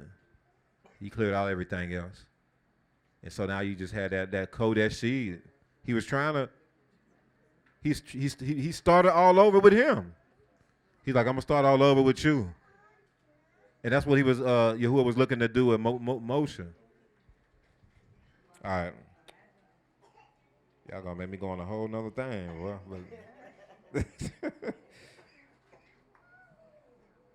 Verse 20, of the birds after their kind, of animals after their kind, and of every creeping thing of the earth after its kind, 2 of every kind will come to you to keep them alive. Didn't the scripture say that the Most High brought the animals to Adam as well? Just like Noah. I wouldn't be surprised if the Most High sent the animals to Adam 2 by 2. He didn't have to send like all of them, of each one. 2 by 2, just like Noah. Because it seems like what was happening was the Adam and Eve story was being replicated through Noah. Because Noah was like the continuation of Adam and Eve in a sense. Noah was from that bloodline, and Yahuwah was trying to start all over with that bloodline. Not trying to, he was. Verse 21, and you shall take for yourself of all food that is, wait, look, y'all gotta listen. This is a big one. And you shall take for yourself, who said that? Oh, you're already on there. You shall take for yourself of all food that is eaten, and you shall gather it to yourself, and it shall be food for you and for them. So Yahuwah actually commanded Noah to set up a storehouse. Most High's like, I'm going to judge the earth. So store food. Store food because I'm about to judge the earth. Isn't that what we're hearing too? Why do you think the Most High gave us a word that he would fill our storehouses? Why would he give us a word like that if we didn't need to store food? Silly rabbits. He wouldn't give us a word like that unless we needed to store food because something was about to go down. And that's how we would be preserved. So him filling our storehouses is a huge blessing. But in order for him to move on that blessing, what do you have to do? We have to be obedient. That's true, but what do we have to do? Actually work. You can't be sitting at home chilling, watching the new Chris Rock thing, Netflix, and like, oh yeah, Most High gonna fill our storehouses. We through. Nah, that ain't how that work. He gives you the word, and then he wants you. Then you're supposed to move on that word. All right, Yahuwah said he's gonna fill our storehouses, so we're gonna go on and get it done. We're gonna go and get up, get the food. We're gonna get with the mishpachah. We're gonna get out here. We're gonna get out there, and we're gonna fill the storehouse. Yahuwah said he's gonna fill it up, so he's gonna give us everything we need to do the work to do it. Just like Bezalel. Just like Adam and Noah, man. Because what was the next verse say? Thus Noah did. According to all that the Lord commanded him, so he did. Hallelujah. All right, let's go on and move along so we can wrap it up. But we're going to look at Exodus 30. We're going to look at Exodus 32, y'all. This is the golden calf incident. We're going to look at the golden calf incident. Unfortunate incident here. Y'all ready? Shemot 32.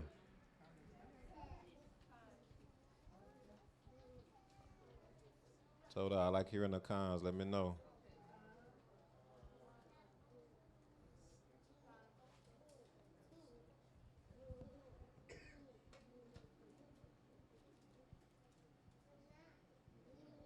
By pay, are we through? Yes, sir. Okay, no worries. Now, when the people saw that Moshe delayed coming down from the mountain, the people gathered together to Aharon and said to him, come, make us aluas that shall go before us. For as for this Moshe, the man who brought us up out of the land of Mitzrayim, we do not know what has become of him.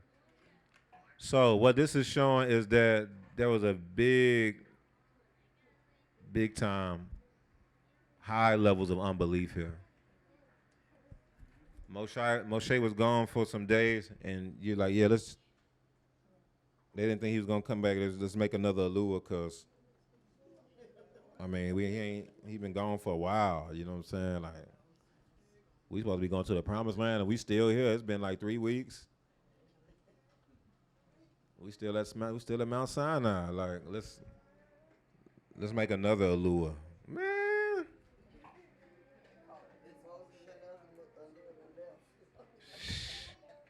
Crazy.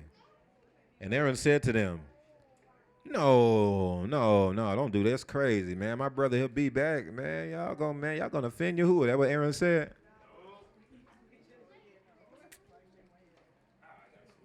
Aaron said, break off the golden earrings which are in the ears of your wives, your sons and your daughters, and bring them to me. Those are the golden earrings that Yahuwah drove the Egyptians to give to them before they left.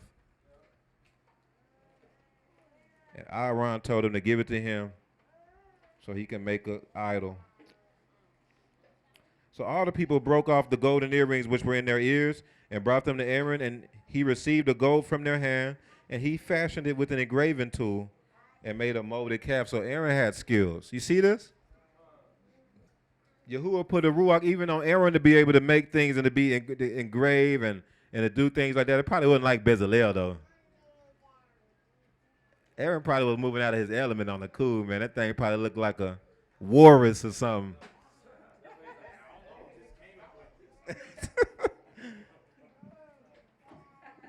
Aaron was moving out of his lane. That wasn't really his lane.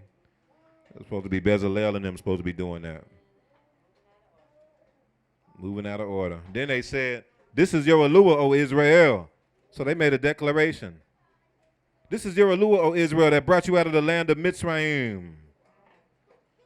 So when Aaron saw it, he built an altar before it. So he's supposed to be the high priest to Yahuwah. And he's moving in that function, but to another Alua, basically. So what happened is they reverted to their old ways. This is the way that the Egyptians worship their Alua. They worship the golden bull. It's called the Apis bull. You can look it up. That was very well known that the Egyptians worship the bull. So when Aaron saw it, he built an altar before it. Aaron made a proclamation. Oh, man. And said, tomorrow is the feast to Yahuwah. So he created a homemade feast day. He created his own feast day, y'all. Tomorrow is a feast to Yahuwah. Did he say a feast to Baal? Did he say a feast to Moloch? Yeah, it's Christmas. Don't they say that Christmas is a feast to the Most High? Yeah, we celebrate Easter because it's all about the Most High. It's all about Yahushua. That's what it's about. This is literally what Aaron and them were doing. We're gonna come up with our own feast days. Tomorrow's a feast to Yahuwah. Then they rose early on the next day, offered burnt offerings, brought shalom offerings. They even offered up to the thing. People sat down to eat and drink and rose up to play. So that word rose up to play, the English is kind of, making it just sound nice. No, I submit that they probably, because remember they were coming out of Egypt. So they probably was turned all the way up. All the way. Full club ready. So just imagine a gossip shack. Oh, let me tell you, I'm about to tell y'all this now. Y'all brought it up. Yesterday we in the leadership meeting, right? So we ordered some chicken wings, and I was trying to be a little different, so we ordered some gossip shack because they right there. They like 5 minutes away in Pflugerville, and so about 7 minutes away roughly. And I'm like, okay, they owned by Hebrews. We ain't did it in a while. Let's do the gossip shack. All right, so this is the first thing that happened. We had it delivered. The person that delivered it, her name was Keisha, and she came through. She probably was about 20, 21, had a thing like this, belly out, like a two-piece thing like this, and coming with her food. So I'm like, oh, okay, all right, thanks for your food. All right, have a nice day. All right, so then Keisha from DoorDash drove off, gone. And so we looking, and it's like 60% of what was ordered, about 50% of what was ordered just wasn't there. Just wasn't there. So I called Gossip Shack, and they was like, yeah, no, your order's right here. We tried to tell her, we tried to tell her, hey, you didn't get the whole order, and she just left. Well, you can come and get the order, or you can we can call DoorDash. I was like, yeah, can y'all call DoorDash? I'm trying to go over there. I just went, we was in the middle of the meeting and stuff, and so she called back. She tried to call them and call back. Yeah, they said they're not going to do nothing about it. They're not going I was like, okay, well, I tried to call them, and it was just going nowhere. I'm like, yeah, I'm going to just go pick up the food. And so I hopped in. I went over there to go pick up the food.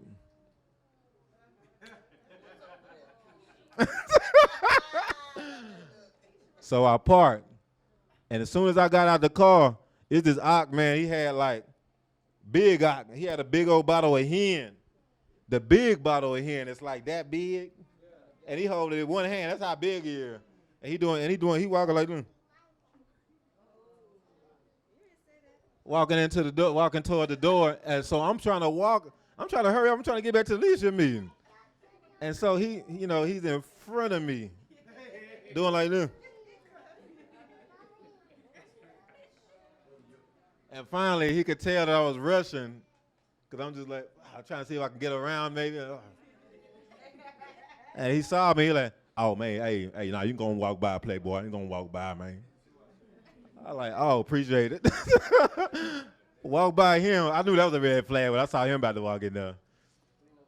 Walk in there, it was a whole club going on in that mud, man. Gossip Shack. Turned up in that mud, man. They was playing like, you could just think of the most ratchetry of the music. Insert whatever ratchetness is going on. Killer, boot, man, and everybody in there, they just loving the music, and they singing it along. I'm like, oh man, I'm just trying to hurry up and get this food real quick. All the females don't got no clothes on. They whatever the opposite of models, that's what they doing. Anything that's not models, that's what everybody doing. And so even the people that's working there, no modesty in that at all. So I'm in there, I'm like, oh yeah. So I'm trying to get, what you say? What? The music's so loud. I'm like, man. I'm trying to figure, what you say? And so I got up close and I had to yell. And then they're like, oh, okay. Went back. I think you need the mic. Yeah, I didn't want to yell on the mic. They went back, bought some food. Here you go. I'm looking, I'm like, no, that's not it. Oh, okay. Here you go to this one. Man, I did. I'm telling y'all, I did a football. You know, when those who play football, when you do a handoff, I was like, I'm talking about Barry Sanders on them boys, man. Barry Sanders on them boys, man. I'm telling you, I was up out of there. I was out of there.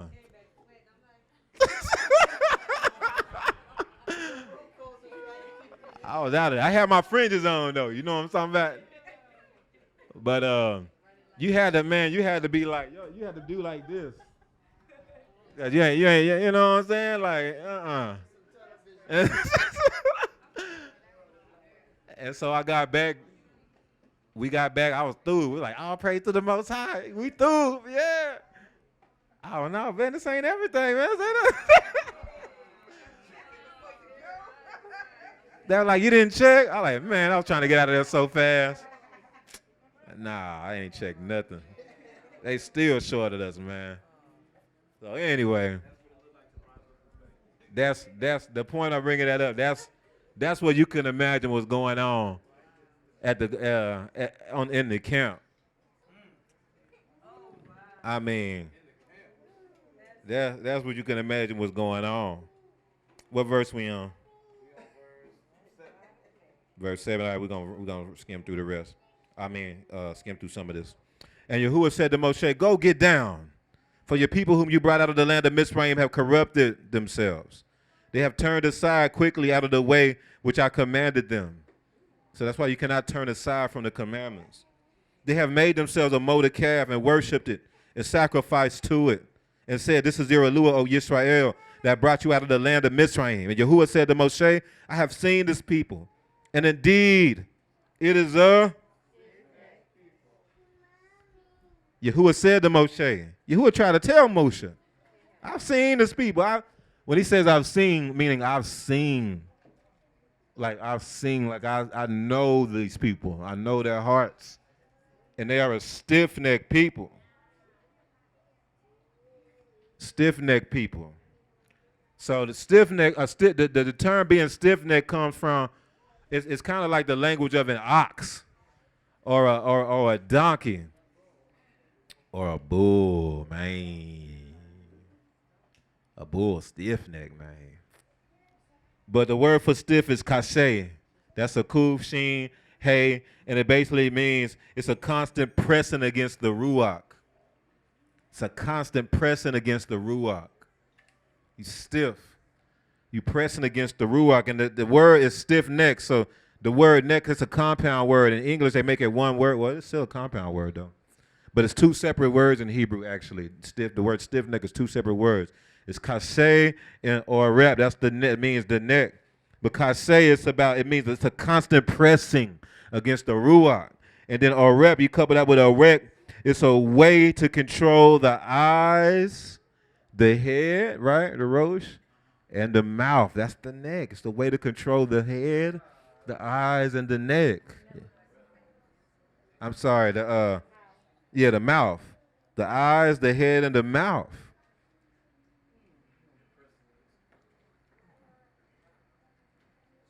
That's the word for neck. Because it's when you have a horse, you put the horse on, you put the thing on it, so you can do what? Use the neck to control its head, its eyes, and its mouth. Yeah. Yeah. Kaseh, it means a constant pressing against the ruach. So they're using, so basically controlling a way to say this, to put it together, to try to put it together, is to moving the head, eyes, and mouth in a way that presses against the ruach.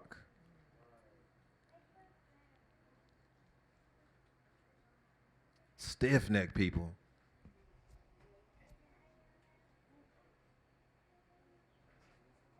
The scriptures talk about this. I mean, the Brit Hadashah Yahushua brought this up in Acts chapter 9. He said that that's who Shaul was. That's who Paul was. He basically was saying that Paul was stiff-necked. Acts 9:5 right here on the screen. And he said, who are you, Adon?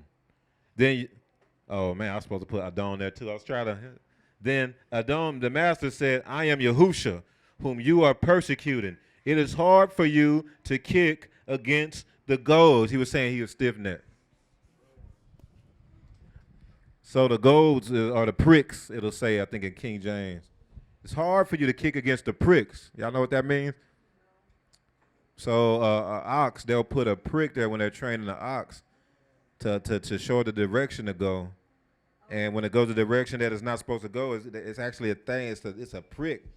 It's like a thing that'll stick them, so they won't go that way. They're supposed to train them not to do that. But if you got a stubborn ox, they'll kick against it, and that thing will just be going in its flesh. Stiff-necked people, man.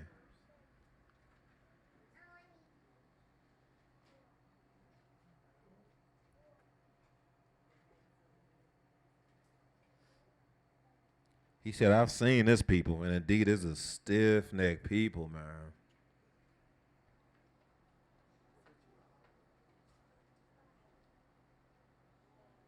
Verse 10. Now therefore let me alone, that my wrath may burn hot against them, and I may consume them, and I will make of you a great nation. That's what Yahuwah did with Adam and Eve. That's what he was planning to do, with Adam and Eve. That's what he did with Noah, right? His anger waxed hot against all the nations, and he started all over with Noah.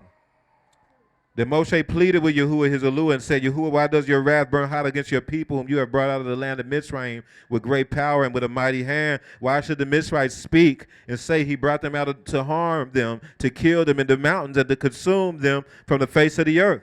Turn from your fierce wrath and relent from this harm to your people. Remember Abraham, Isaac, and Israel, your servants, to whom you swore by your own self, and said to them, I will multiply your descendants as the stars of heaven. And all this land that I have spoken of, I give to your descendants, and they will inherit it forever. So Yahuwah relented from the harm which he said he would do to his people. Man, Musha covered his people. Remember, covering was about interceding. Kapar. And Moshe turned and went down from the mountain, and the 2 tablets of the testimony were in his hand. The tablets were written on both sides.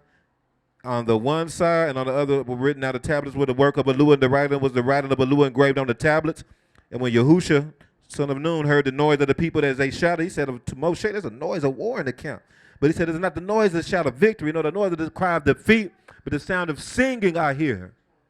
So it was as soon as he came near the camp that he saw the calf and the dancing. There you go. It was dancing, man.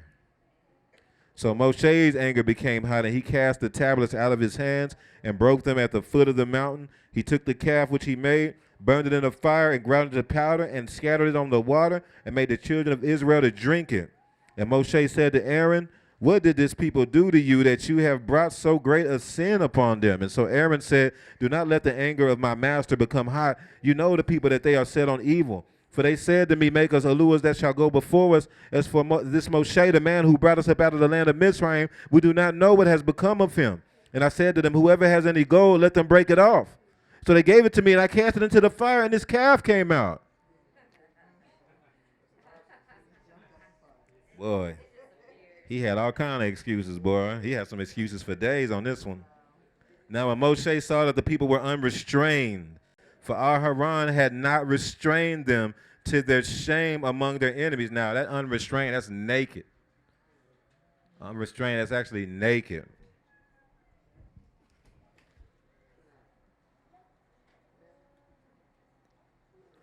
So y'all listen to what this says, verse 25. Now when Moshe saw that the people were naked, for Aaron had not restrained them. So what is that really saying? The people were naked, and Aaron did not cover them. They were uncovered. Aaron did not kapar them.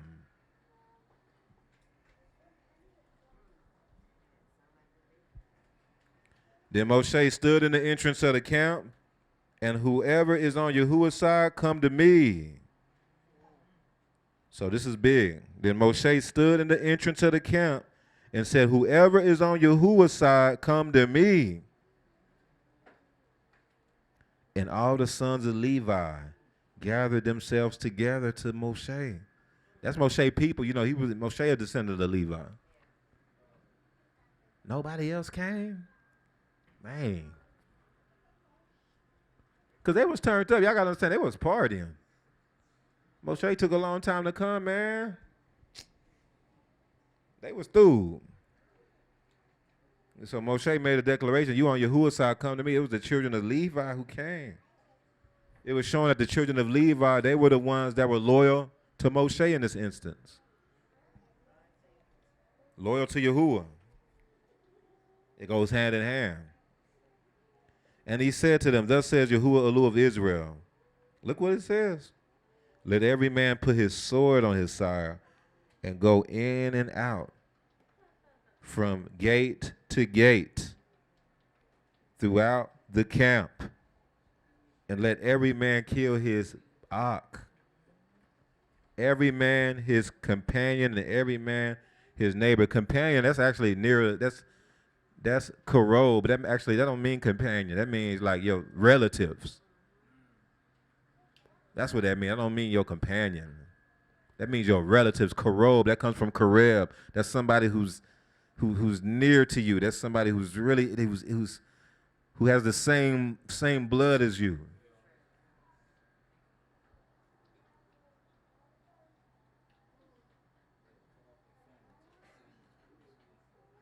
So basically, if they wanted to choose Yahuwah,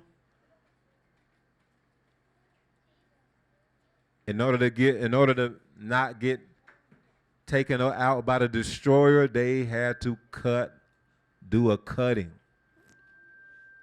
They had to cut off a lot of people. They had to cut off their family members, man. Only Levi was able to do this. They took a sword and they went and did that thing, man. In order to ascend and to move forward in Yahuwah, they were at a point to where if they wanted to move forward with Yahuwah, the only way they was going to be able to do that is by cutting off their family members, their relatives.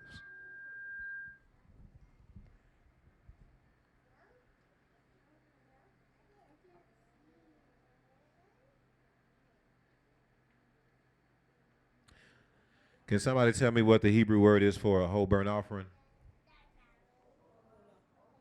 Oh, say that again. Ola. Y'all know this stuff. Yeah. What does Ola actually mean? Say it again, Shannon. Say it again. Oh, we talking about ascension, not realizing that the whole word for whole burnt offering means ascension. It's showing you that if you want to ascend, you gotta sacrifice. If you want to ascend, you gotta do a cutting. What is a sacrifice? The priests take the sword and they cut, kill, cut off some things. That's what a whole burnt offering is. The whole burnt offering enables you to be able to ascend. That's why it is called I submit at least. That's an aspect of why it's called an ascending offering. This is stuff I'm learning, y'all. Stuff I'm learning, stuff Yahuwah showed me through experience. That in order for us to be able to ascend, there had to be a cutting. There was no other option. It goes way back here. It's not nothing new. So they had to go through it. Say, we're not exempt, and we weren't. Verse 27. And he said to them, thus says Yahuwah Elu of Israel, let every man put his sword on his side and go in and out from entrance to entrance throughout the camp, and let every man kill his brother, every man his nearest to kin relative, and every man his neighbor. So the sons of Levi did according to the word of Moshe. They did it. That's a big deal. And about 3,000 men of the people fell that day. They had a major cutting. A major, because they lost a lot of people that day.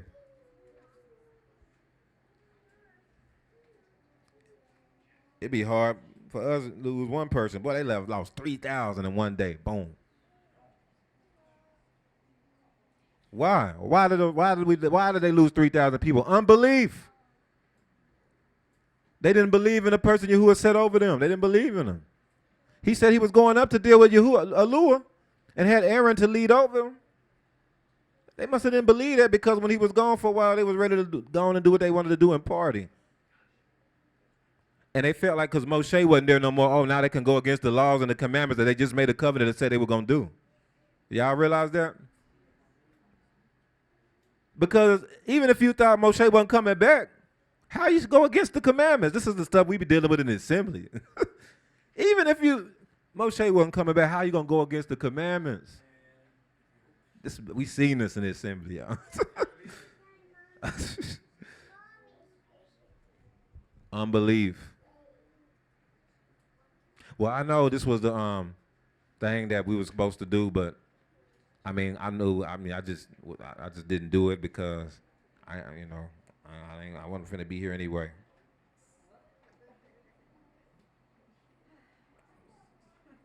But if Yahuwah said to do that, that shouldn't matter. So that's a whole high level of unbelief. It's more than unbelief in Moshe. Unbelief in Yahuwah. For real. Verse 28. The sons of Levi did according to the word of Moshe, and about 3,000 men of the people fell that day. Then Moshe said, consecrate yourself today to Yahuwah, that he may bestow on you a what? Do y'all see how that ties up? So you made the cut, and y'all think that was easy for them to do that? That was every man, they neighbor, they brother said. They corrobe, they nearest to kin, relatives. That wasn't easy for them to do. They was doing that out of obedience to Yahuwah, and Yahuwah knew that. It was a major sacrifice.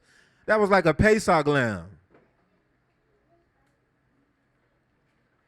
And then right after that, Moshe was like, man, consecrate yourself so Yahuwah will bless, because he about to bless y'all. That's what happened. Now it came to pass on the next day that Moshe said to the people, you have committed a great sin, so now I'll go up to Yahuwah, perhaps I can make atonement for your sin. Then Moshe returned to Yahuwah and said, these people have committed a great sin and have made for themselves an allure of gold. Yet now if you will forgive their sin, but if not, I pray, blot me out of your book which you have written. And Yahuwah said to Moshe, whoever has sinned against me, I will blot him out of my book. Now therefore go, lead the people to the place of which I have spoken to you. It's time for them to move forward. Look what he said. Behold, my malak shall go before you.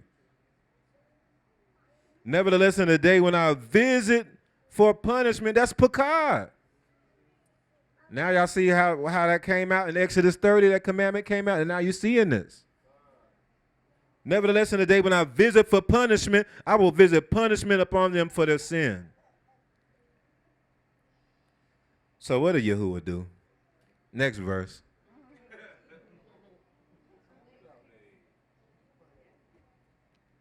Pakad, man. Pakad. So Yahuwah plagued the people because of what they did with the calf which Aaron made. The visitation was a blessing to the Levites, though. Why? Because they did the cutting.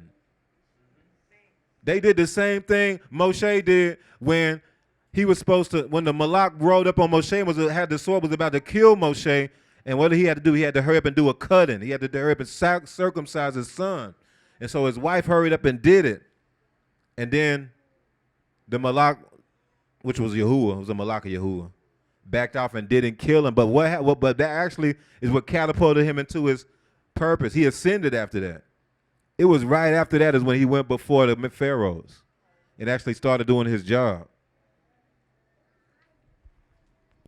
Let me tell y'all this, y'all. I noticed that none of y'all would be this far in. None of y'all would have made it this far if y'all haven't made some cuttings and some sacrifice. You wouldn't be here now. You wouldn't have made it this far.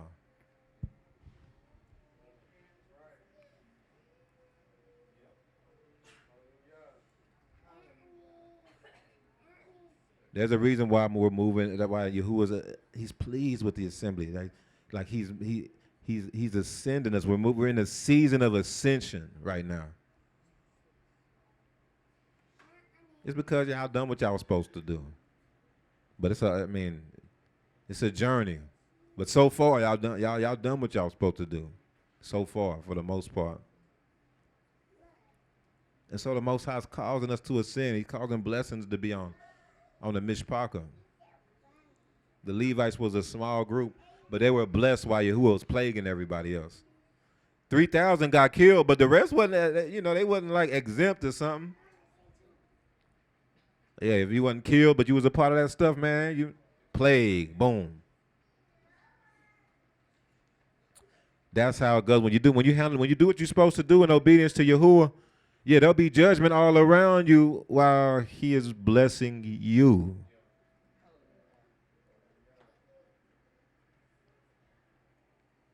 Man, Yahuwah was amazing. Yahuwah is amazing, man.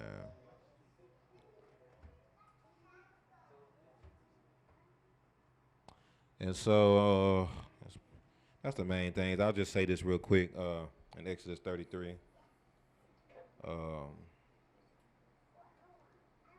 Some stuff Melech Yahusha had brought out. Go to Exodus 33, verse 12, and then we'll wrap it up at there.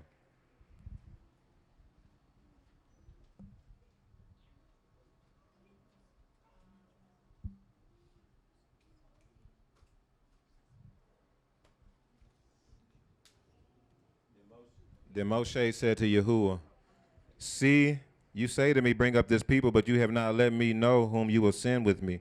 Yet you have said, I know you by name, and you have also found grace in my sight.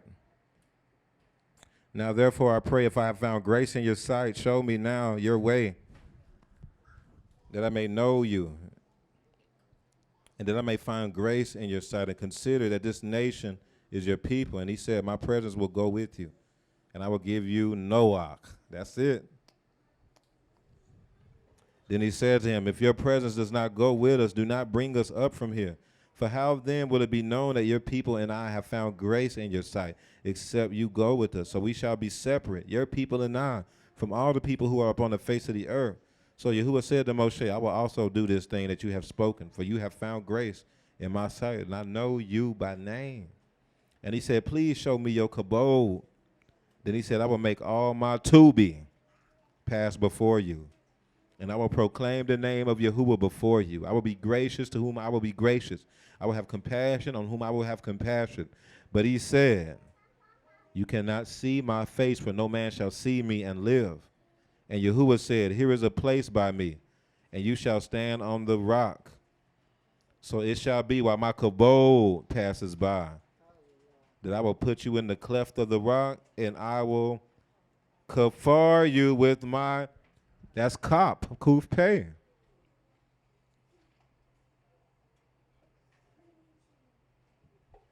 That's it.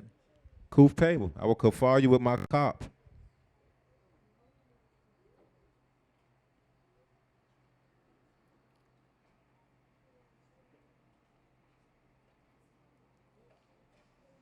While I pass by.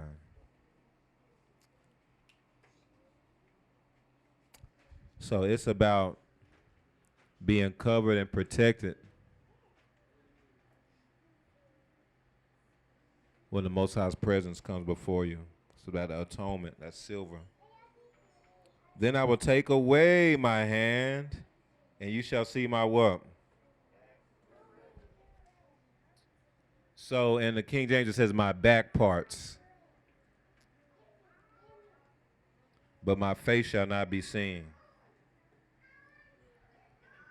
See, we were seeing that, and when we were like, man, when those words were coming out since Pesach, but now we're seeing that he's putting us on the ark now, just like Noah. He's putting us on the ark now. He's tasked us to build the tabernacle with our offerings and our possessions. The gold and the jewels and the stuff that the Israelites gave to make the golden calf, we're going to see that they were supposed to do that to make the tabernacle. to Yahuwah, not a golden calf to another allure. So you're going to see the next Torah portion. If I remember right, we already passed that Torah portion. That was the one we was out of town on. Yeah. So you already know they took all the stuff off to make the tab. That was supposed to be used to make the tabernacle, not the golden calf. That was supposed to be used to make an altar to offer up offerings to Yahuwah, not to. Man, Aaron made an altar, it said, and they offered up offerings to the golden calf. Know what I'm saying?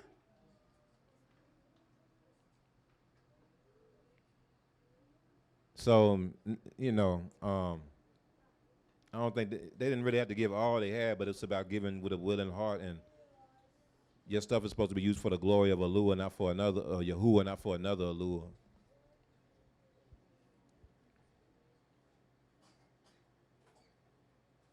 And then in the next chapter, because of time, we're not going to get into it, but the next chapter, what happened? Musha went up, and he came down, and the kabod was on him, wasn't it? His face shone, his horn.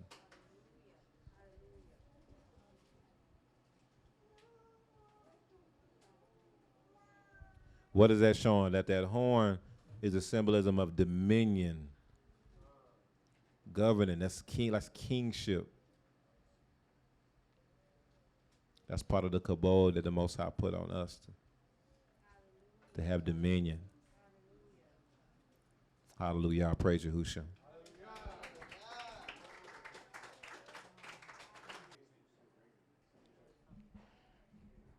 All right, so we'll start at 640. 640. So this is when you were bringing out that Revelation 1:12-15, the Most High had me in Daniel 10 a few nights ago.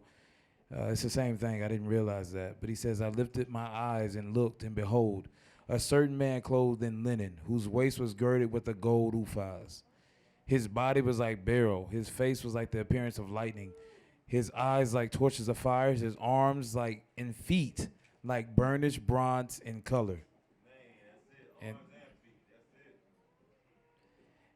And the sound of his words is like the voice of the multitude. So a lot of the elements are the same, like he says in Revelation 1:12. He says, then I turned and saw a voice that spoke with me, and having turned, I saw 7 golden lampstands, and in the midst of the 7 lampstands, one like the son of a son of man, clothed with a garment to the feet, and girded about the chest with a golden band. That's the same thing. He says, I saw a certain man in linen, whose waist was girded with gold of Uphaz. Then he goes into his hair in Revelation, and then he says his eyes like a flame of fire. And then go to Daniel 10, he says his appearance was as lightning, his eyes like torches of fire. Like it's just amazing how they're seeing the exact same things.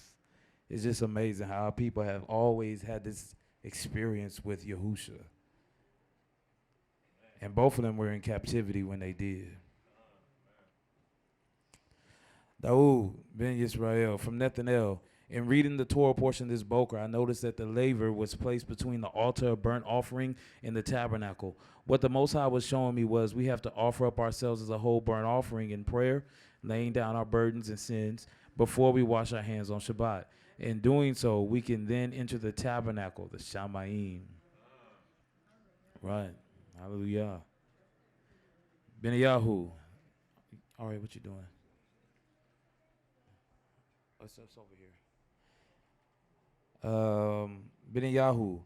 There are also the 7 assemblies Paul Shaul wrote to: Rome, Corinth, Galatia, Ephesus, Philippi, Thessalonica, and Colossae. Dang, yeah. Ima Oriya. To see Yahusha's reflection in you, the duplication. Yahu, how often did they do feet washings? I know it was every time that they had a visitor. Yahusha kind of alludes to that when the woman came in and washed his feet with the alabaster, the jar, and he says like, man, she hadn't stopped washing and crying over my feet since I got here, but you haven't even washed my feet. So it was a custom to wash visitors' feet. I think we did the same thing when Mori Yosef came through that time. So I think at least it was when you have visitors. At least.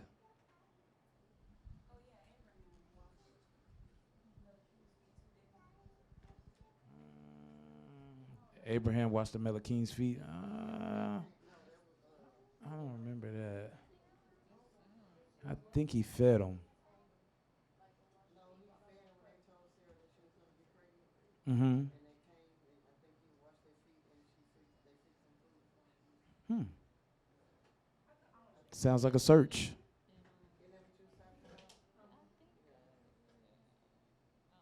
So we'll keep going. Right? Put it in the chat when y'all find it. Ema Angie. So, speaking of China, making islands in the Pacific, the Air Force has one of its major commands out there in Hawaii. Yeah, thing gonna explode. Ema Oria, the same way he is doing for us to build his kingdom. Oh yeah, Holy El, and yeah, giving people the gifts to build it. That's exactly right, Ema. Praise Yahushua. That's exactly what Mushal was saying. Hold up. Yom Kamashi. When I was in prayer, Yahusha showed me my hands were being washed in a bowl. Wow. I dipped my hands 3 times. Then he told me to wash Shimshon's feet. Praise Yahusha.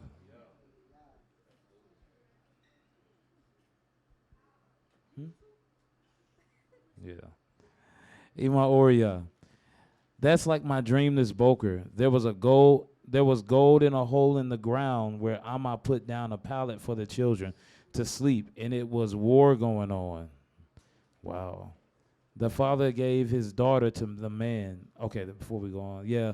That one, Amma putting a blanket down for the children to sleep while there was war going on. So I had a vision when we was flying earlier, and I didn't understand it till you just put that there. Because I was flying into this hole. Like, it was really, really weird. I didn't know what it was, but I was flying down into this hole. It's almost like it's a place of safety.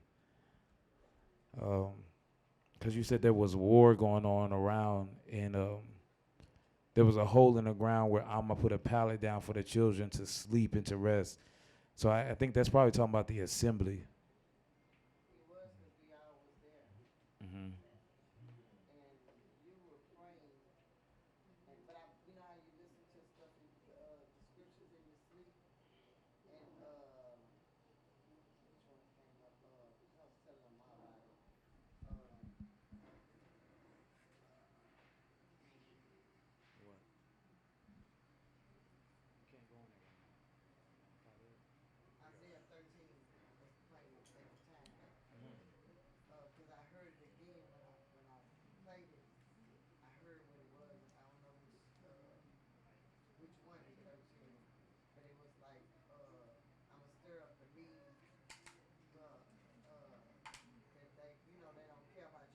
Yeah.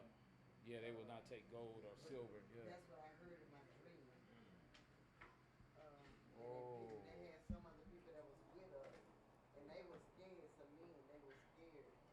And I was going around telling them, don't be scared, because it'll be better if we die and be with Yahuwah, you know, instead of worry about all this mess that's going on, you know.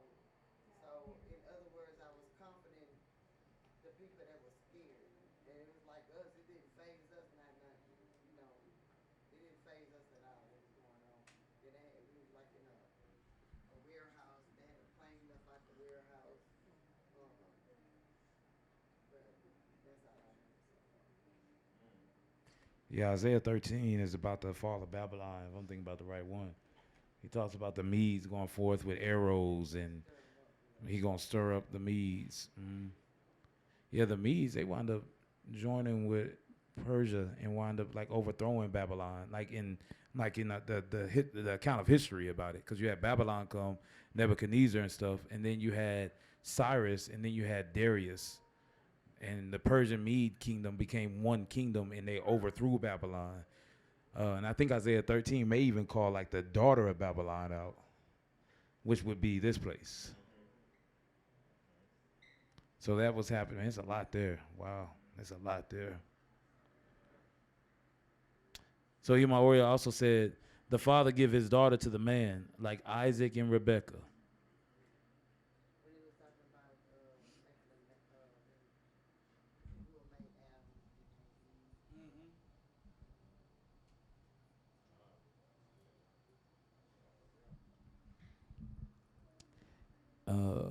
Peyer. So,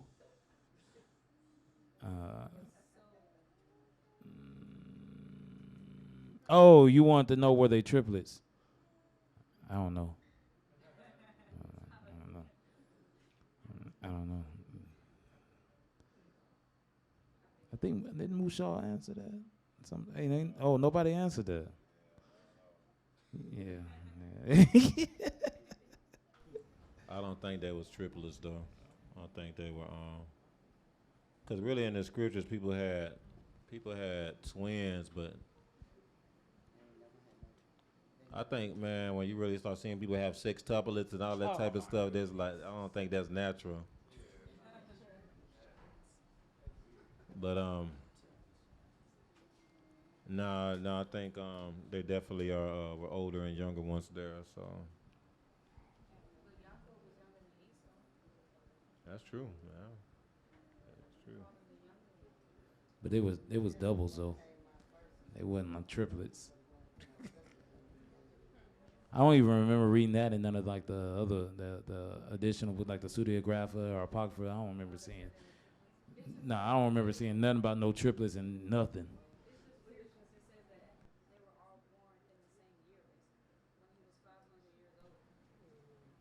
It says that Noah was 500 years old, and Noah begot Shem, Ham, and Japheth. I don't think that's saying that he was 500 years old when he begot them. I think he's saying he's 500 years old. These are his children. Yeah. Yeah, it's like a summary. Yeah, they did that with Abraham too. With Terah.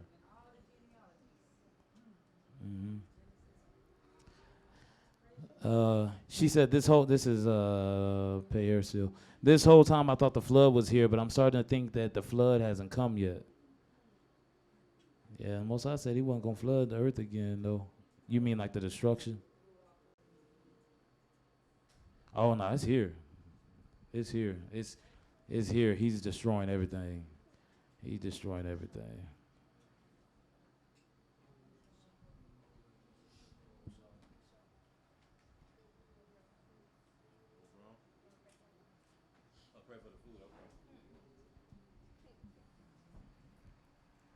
I saw a fast movement. I was thinking it was emergency or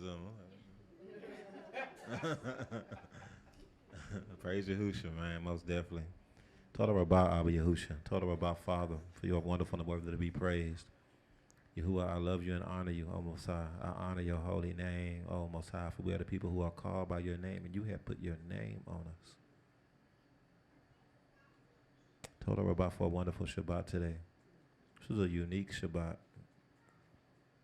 Told her about Yahusha. Yahuwah, I pray, O Most High, that you bless this meal. I pray that you let it help us to nourish our bodies. I pray that this be a Kodesh meal, Father. I pray that you bless every conversation over this meal, Father.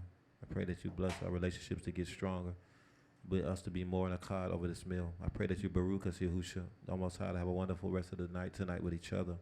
Bless us to really enjoy each other, to really enjoy each other's company, Father. To really, really bless us, to really, really, really, O Most High, cherish each other and to really love one another in a way that's pleasing in your sight, Father. Bless us, O Yahusha. Toda Rabbah, for your blessings. Toda Rabbah, so much, O Yahusha, that we are building the tabernacle. Toda Rabbah, that we are building the ark, Father. Toda Rabbah, so much for blessing us with the Kodesh ground to be on and to live on and to flourish on and to worship you on. Toda Rabbah, Yahusha, I pray that you bless us with a wonderful and effective and efficient day tomorrow. I pray that you Baruch us with a wonderful effective meeting tomorrow. I pray that you Baruch us with a wonderful time together right now. I pray that you bless the food team, Ab Yahusha. I pray that you bless everyone on the food team, Father. Bless them with favor. Bless their houses, O Messiah. Bless them to flourish in everything that they do and they put their minds and their hands to, Father. For you have given them a ruach of wisdom and understanding on how to do all those manners of work with regard to the food. I pray that you bless them, our side, and for blessing your house. I pray that you bless their house. I pray that you Baruch the cleanup team, Father. I pray that you Baruch each and individual in the cleanup team, Father. Baruch them in their houses, Father. Bless their house for blessing your house, Father. Baruch them for their works, O Yahusha. Oh, Bashem Yahusha HaMashiach, Baruch them, Father. Toda Rabbah for the kabod, Toda Rabbah for the kabod, Toda Rabbah for everything, O Yahusha. We love you so much, and we pray for the thing according to the covenant. We just want to say hallelujah. Hallelujah. Amen. So, Musha, I want to, Zuri, Arya, y'all come clean up this mess. And David, get this stuff cleaned up. I want to comment on something you said earlier. It was Shemot 33:12. Yeah, so in verse, I'm not 12, 33:23, he says, then I will take my hand and you shall see my back, but my face you shall not see. I had talked about this in the leadership, but so that word for back is a core. And then when you look at the Blue Letter Bible and you look at the Strong's definition, what you'll see is that word can also mean like west. It also means west. So in the Hebraic culture, east means forward, and west means backwards. So that's why he says, I'm going to show you the backside. And then what Musha was saying is like, and he was quoting Melech Yahusha, but how he showed Moses his backside, or he showed Moses the end times, like Musha said. And I was thinking like, man, did that mean that he showed Moses the west? Like, did he show him this time that we're in? This is, I think he did, and this is what's going to confirm it, at least confirm it for me. This is Hosea 11. Man, this thing blew my mind, especially after what happened today. This is when it hit me. I'll start at verse 9. So he says, this is Hosea 11, verse 9. So keep in mind that he said, I'm going to show you my back. I'm going to show you the west. That's where my kabod is going to be. I'm going to show you my kabod at the end times. I'm going to show you my kabod from the west. Hosea 11:9. I will not execute the fierceness of my anger. I will not again destroy Ephraim. For I am Eluah and not man, the Kodesh one in your midst, and I will not come with terror. They shall walk after Yahuwah. He will roar like a lion. When he roars, then his sons shall come trembling from the west. What we roaring like lions earlier today? They shall come trembling like a bird from Egypt, like a dove from the land of Assyria. And I will let them dwell in their houses, says Yahuwah. Ephraim has encircled me with lies, and the house of Israel with deceit. But Judah still walks with the lure, even the Kodesh one who is faithful. Is this what Moses was seeing? Like, that's that's like, when Musha said that, my mind almost blew up. But is this what Musha was seeing? Like, he said, I'm going to show you the end. I'm not going to let you see my face. I'm going to show you the end, the accord, the backside, the west. And then he says in another verse in Zechariah that I'm going to bring my children from the west. Yeah. Man, that mug going. Man, that's wild, man. That's crazy. Praise Yahusha. Praise Yahusha. Because it makes sense. Because that's where the Yahudim were scattered. Yehuda. It was Yehuda. Man. Like, do you know, like, I'm sorry. Do you know what that means for you? Like, he's like, my kabod is going. He showed Moses that his kabod was resting on the children at the end that are going to come from the west, that will roar like lions.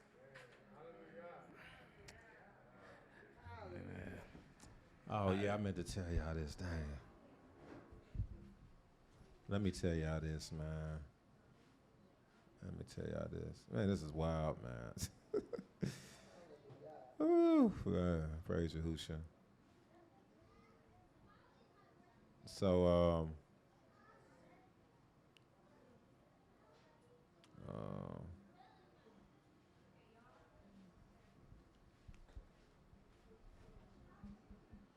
This might have happened maybe a couple weeks ago.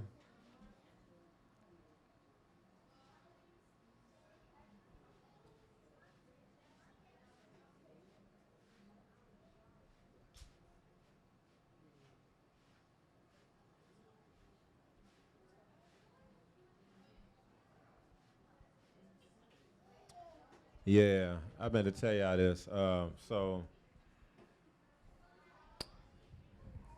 maybe a couple weeks ago, maybe about a month ago, maybe a little longer. I think it was a little longer. Oh, okay. Yeah, so hold on. So I was doing praise and worship. I was in the middle praising. Um and I was going in, I praise to the Most High. Then I felt something just do like skink. And I thought, I mean, it was like a real quick, just like, it was almost like a sharp, that's hard to explain. Anyway, the point is, I thought that must have been Most High telling me to stop. So I would stop right away and I would go, start, get out the middle. Like, man, I don't know, I hope I don't do nothing wrong. Most High was telling me to stop. Cause I mean, it was crazy feeling. But anyway, okay. So then later on, maybe a little bit later that day, got back in the middle again. I think it was me and the Met was in the middle, praising Yahuwah, praising. Then it did it again. Like, it was like a skink. I was like, oh, snap. Okay, the Most High must want me to stop. So, because I was kind of going kind of long, so I was like, maybe Yahuwah just tell you I'm going too long. Let me go get out of there. And so, when I went into prayer, I think it was later that day or a couple of days later, the Most High was showing me that, he's actually putting something in me. I was supposed to keep going. It's like, oh, man. Like he was putting something in me.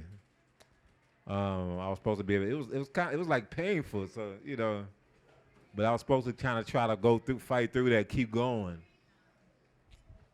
So in my mind, I was like, okay, that happens again, I'm gonna keep going. I'm gonna keep going. So it happened again today, man. Man, I was praising, man, and it was like that skink, like, oh, praise the Most High, praise the Most High. And it was like, anyway, it was like I was able to go a lot longer. Like, it was like more endurance, you know what I'm saying?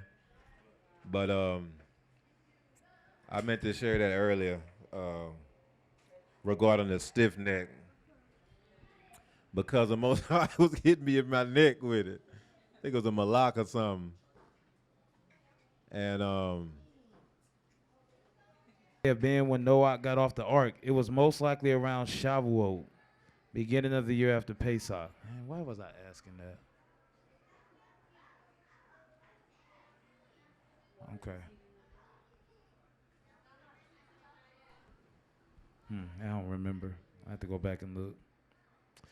All right, Dawid ben Yisrael from Shannon. Exodus 32:21. And Musha said to Haran, "What did this people do to you?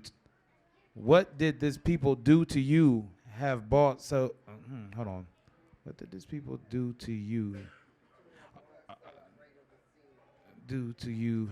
Okay, yeah. So it's like, what did these people do to you that you have brought so great a sin upon them? Is this enough information to conclude that the sin the people committed with the golden calf was primarily Haran's fault, or would the sin still be the fault of the people?"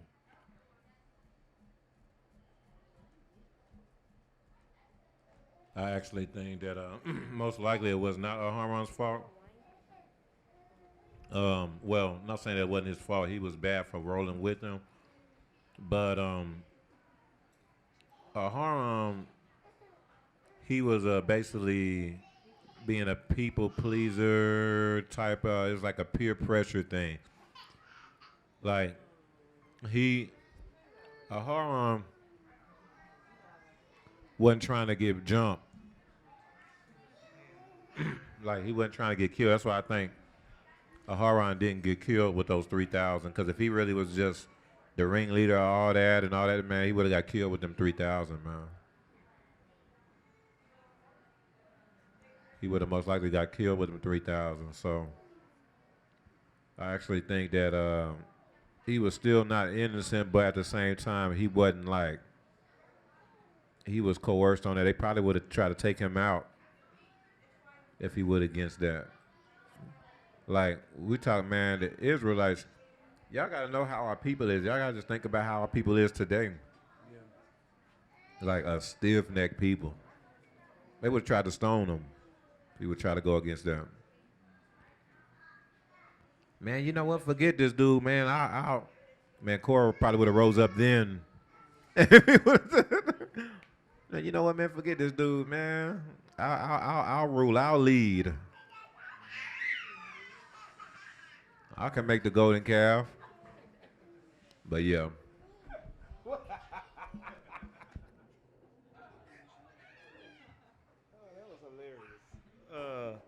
Nah, it's dude because see, even when Aharon went up to die, it wasn't because of the golden calf incident. It was actually because of what he did at Meribah when Musha struck the rock. He was blamed for that. In Numbers 20. So nah, I think that lines up because the Most High don't say nothing about Aharon sinning with the golden calf like that. Because again, he died because of what happened at Meribah, not what happened with the golden calf. So, did that answer your question, Bot? I'm pretty sure you should. Ima Oriya. The more we go over the Torah, it has something to do with what they are doing, what they are going through. No matter how many times we go over it, something different comes out. That's why we have to be a doer of the word and not just a hearer. Hallelujah. Ima Oriya. She bringing it out. Each time Ima, it's time for y'all to eat Ima. Each time he is giving us instructions. Hadassah put the scriptures in here. Pierre said, never mind. Okay. This is about the, okay, so yeah, Abraham didn't wash the feet of the Malachim that came. Okay. Yeah, Genesis 18:4. Please let a little water be brought and wash your feet and rest yourselves under the tree. Hoda. Oh, Mushal. When you were talking about the building of Torah land, it reminded me of a dream I had back in February. Man, Hoda be having these super deep dreams. And man, I seen us building on Torah land. It was like bulldozers and stuff digging up dirt. But I couldn't remember the whole layout, just a piece. But I was seeing layouts of Torah land. Ahmed told me to plant purple flowers, so I planted purple flowers on Torah land. Same dream, there's a building that had pillars, and we would go into it. It was Kodesh, set apart place, like the temple of Yahuwah. We would bow and pray to Yahuwah before we would go in or touch the building. It seemed that this was on Torah land. We had bulldozers and digging stuff up, digging up dirt. That was Hezekiah. I was about to say, Hezekiah just saw the purple flowers. We're flying earlier. Was that on the mountain, right? That's crazy. That's it.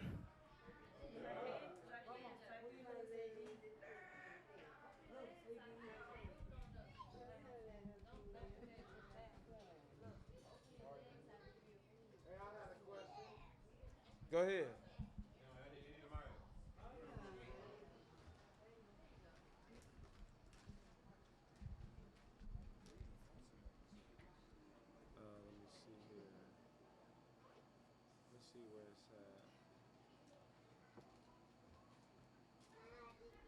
Shabbat Shalom. In John 13, which we had went to, I got to find the verse real quick. It said that Yehudas Iscariot was Simeon's son. So is that Simon Peter's son? Let me look at it specifically. Let me get you a verse specifically, because I wrote it down. John 13:2.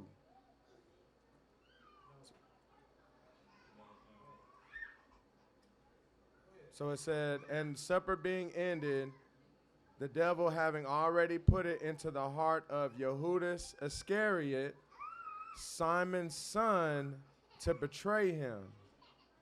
So we know that that's Yehukanan writing this Basar, correct? So he says Simon's son. So I'm curious to know, because then if you read down, it says in verse 6, then he came to Simon Peter. And Peter said to him, Adonai, are you washing my feet? So I'm curious to know if that's, was that his son? I've never heard that before. I was just asking the question. Yeah, I never looked at it like that. I just thought it was a different Simon. That was his father.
Are y'all looking that up? I think, and then I also had one more thing to bring out as well. A question. I think they might be looking that up.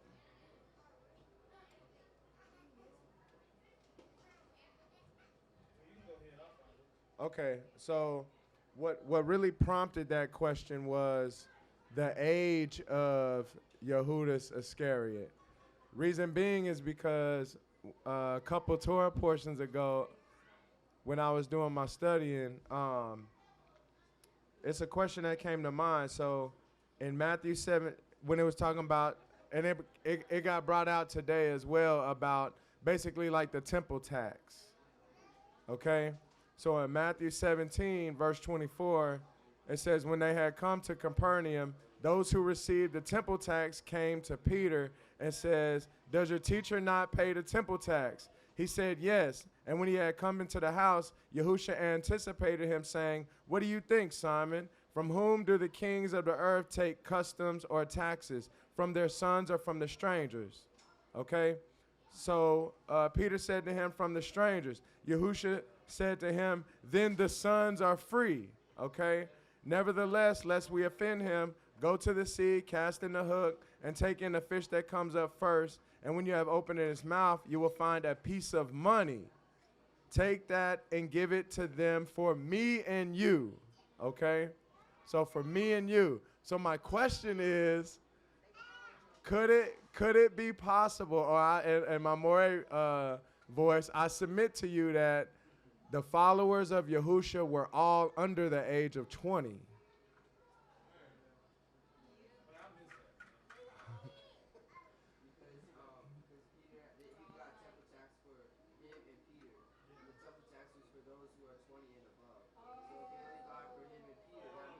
Yeah.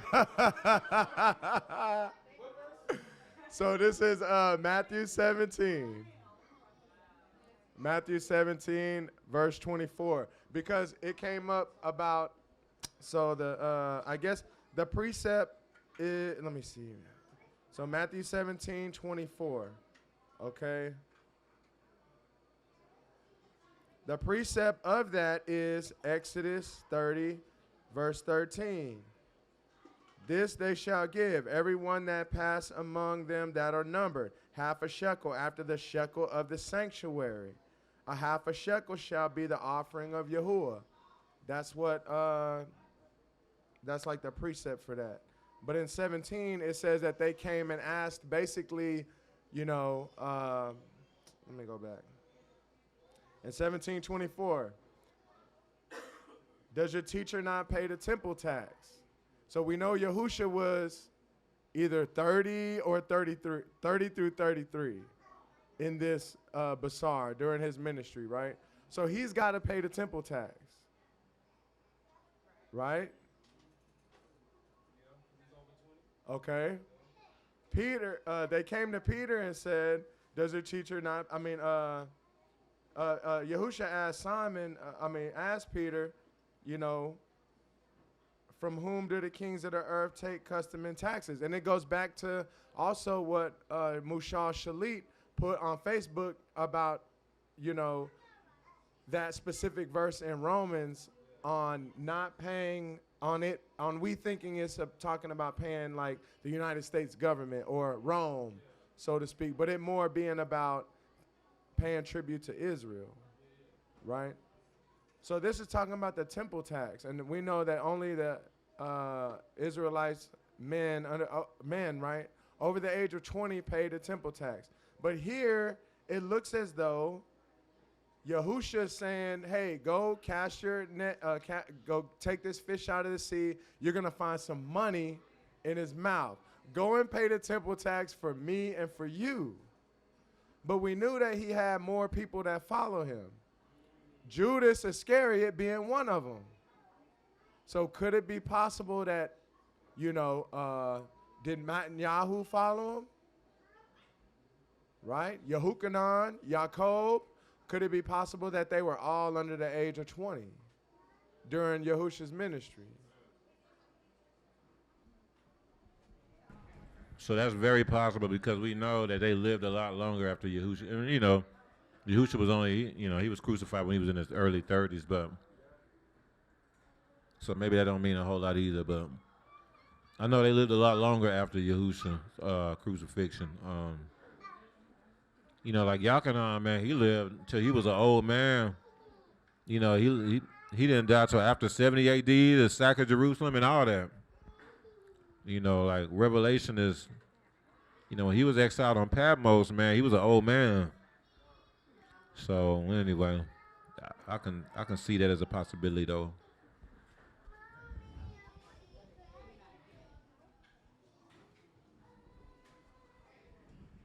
Because when I think about it, 70 AD, Yahusha, if he was still walking the earth, and when 70 AD happened, he would have been in his 60s.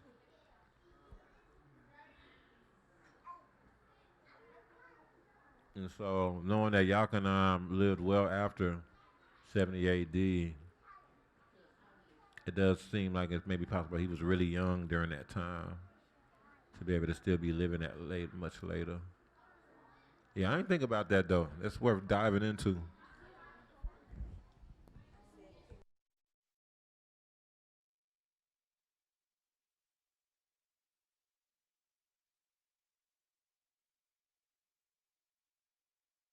So I noticed that when Musha saw that they were doing the golden calf, that he ground it to powder and put it in the water and made all the people drink it. But I also know in Torah, if a woman is suspected of being unfaithful, that they had to put dust in the water, and if she drinks it and she is unfaithful, it's, something will happen with her body.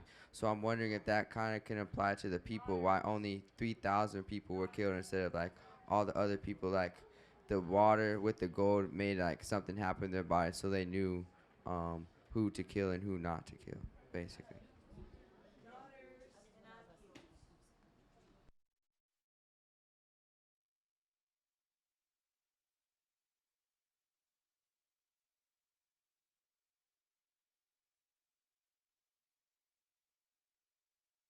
So I actually didn't even find when Yahusha called Judas. I found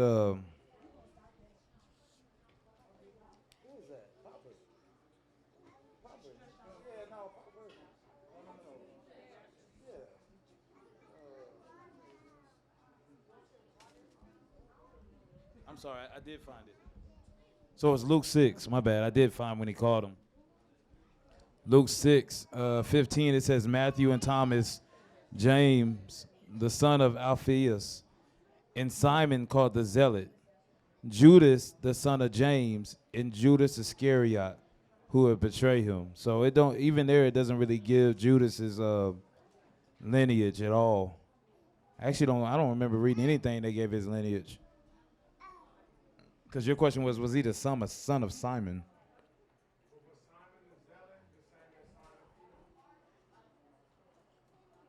Nah. Yeah, no, it was a different one. Simon the Zealot.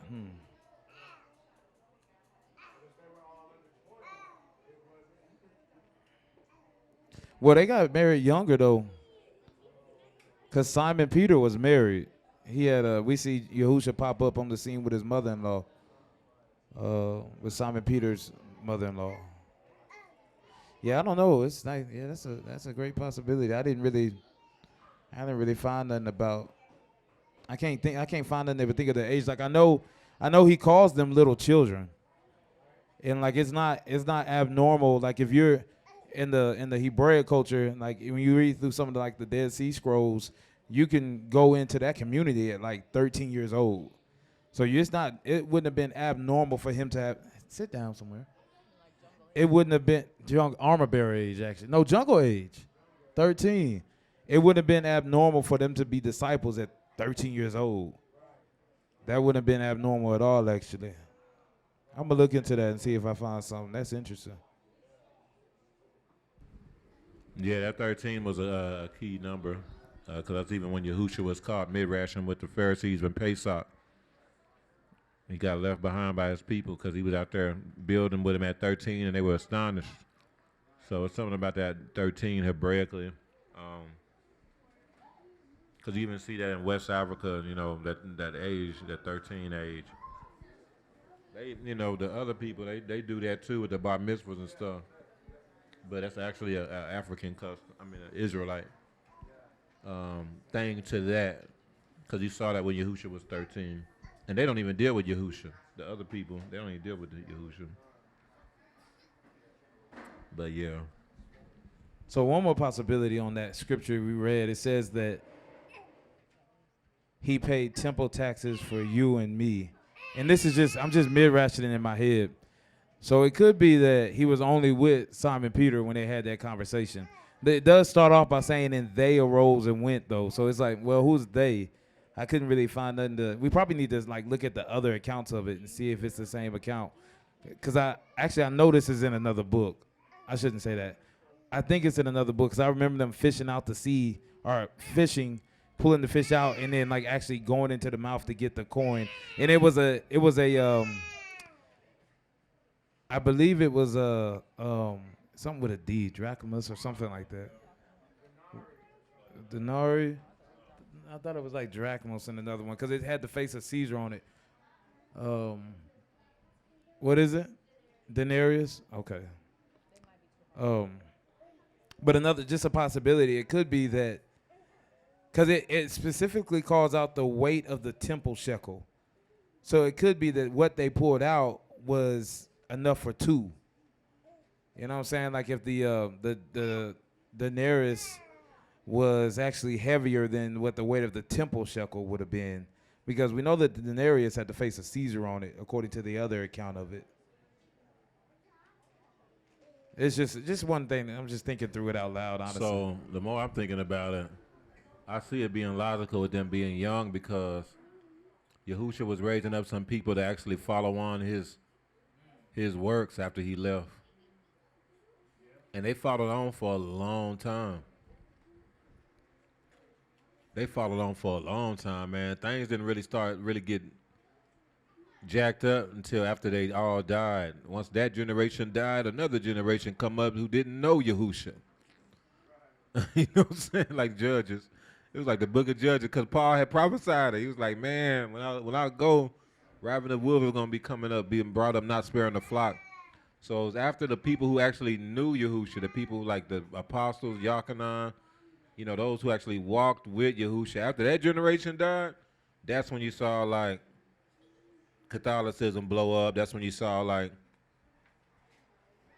the Shabbat get changed, the Sunday, all that type of stuff, with Rome. The feast days get done away with. And that wasn't until, man, that wasn't until like after 100 AD when that really started just flipping, when that last generation died. Because you have what they call the church fathers. And they were supposed to be an extension of the apostles, and they weren't for the most part. I forgot, there was one guy who they said was a direct disciple of John.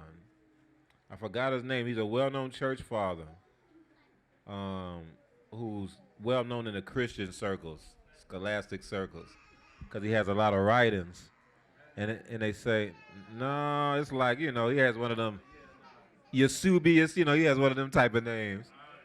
But but I just remember that was, man, and he was moving in like the hundreds, like 120 AD, 158. It was late, so that's just showing how much longer the apostles was going. So that can give you at least a general idea of how old they probably were. Like, I know they say John had died old. He lived, he didn't die. He died of old age. All the other ones were killed, but John was the only one who was not killed. He wasn't murdered. He lived until he was old and died of old age. I think he lived to like his 90s. So that can kind of give you an idea, if we can kind of get a general date of John's death, of how old they were. But anyway. Yeah, that makes sense, man. They could have been like straight jungle age, man. That's crazy when you think about it, man. Cause that's kind of how we see the jungle. We like, man, y'all gonna be really the ones to really, jungle and armor bearers. Y'all gonna be the ones who really are gonna be moving in this nation, man. So yeah.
So, sounds like y'all are done.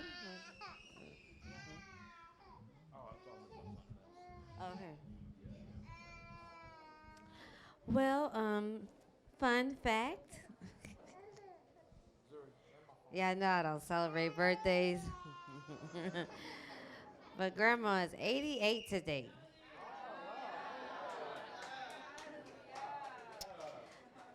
I just thought it was interesting because that's the eternal excellency is 8, and she's 8 today.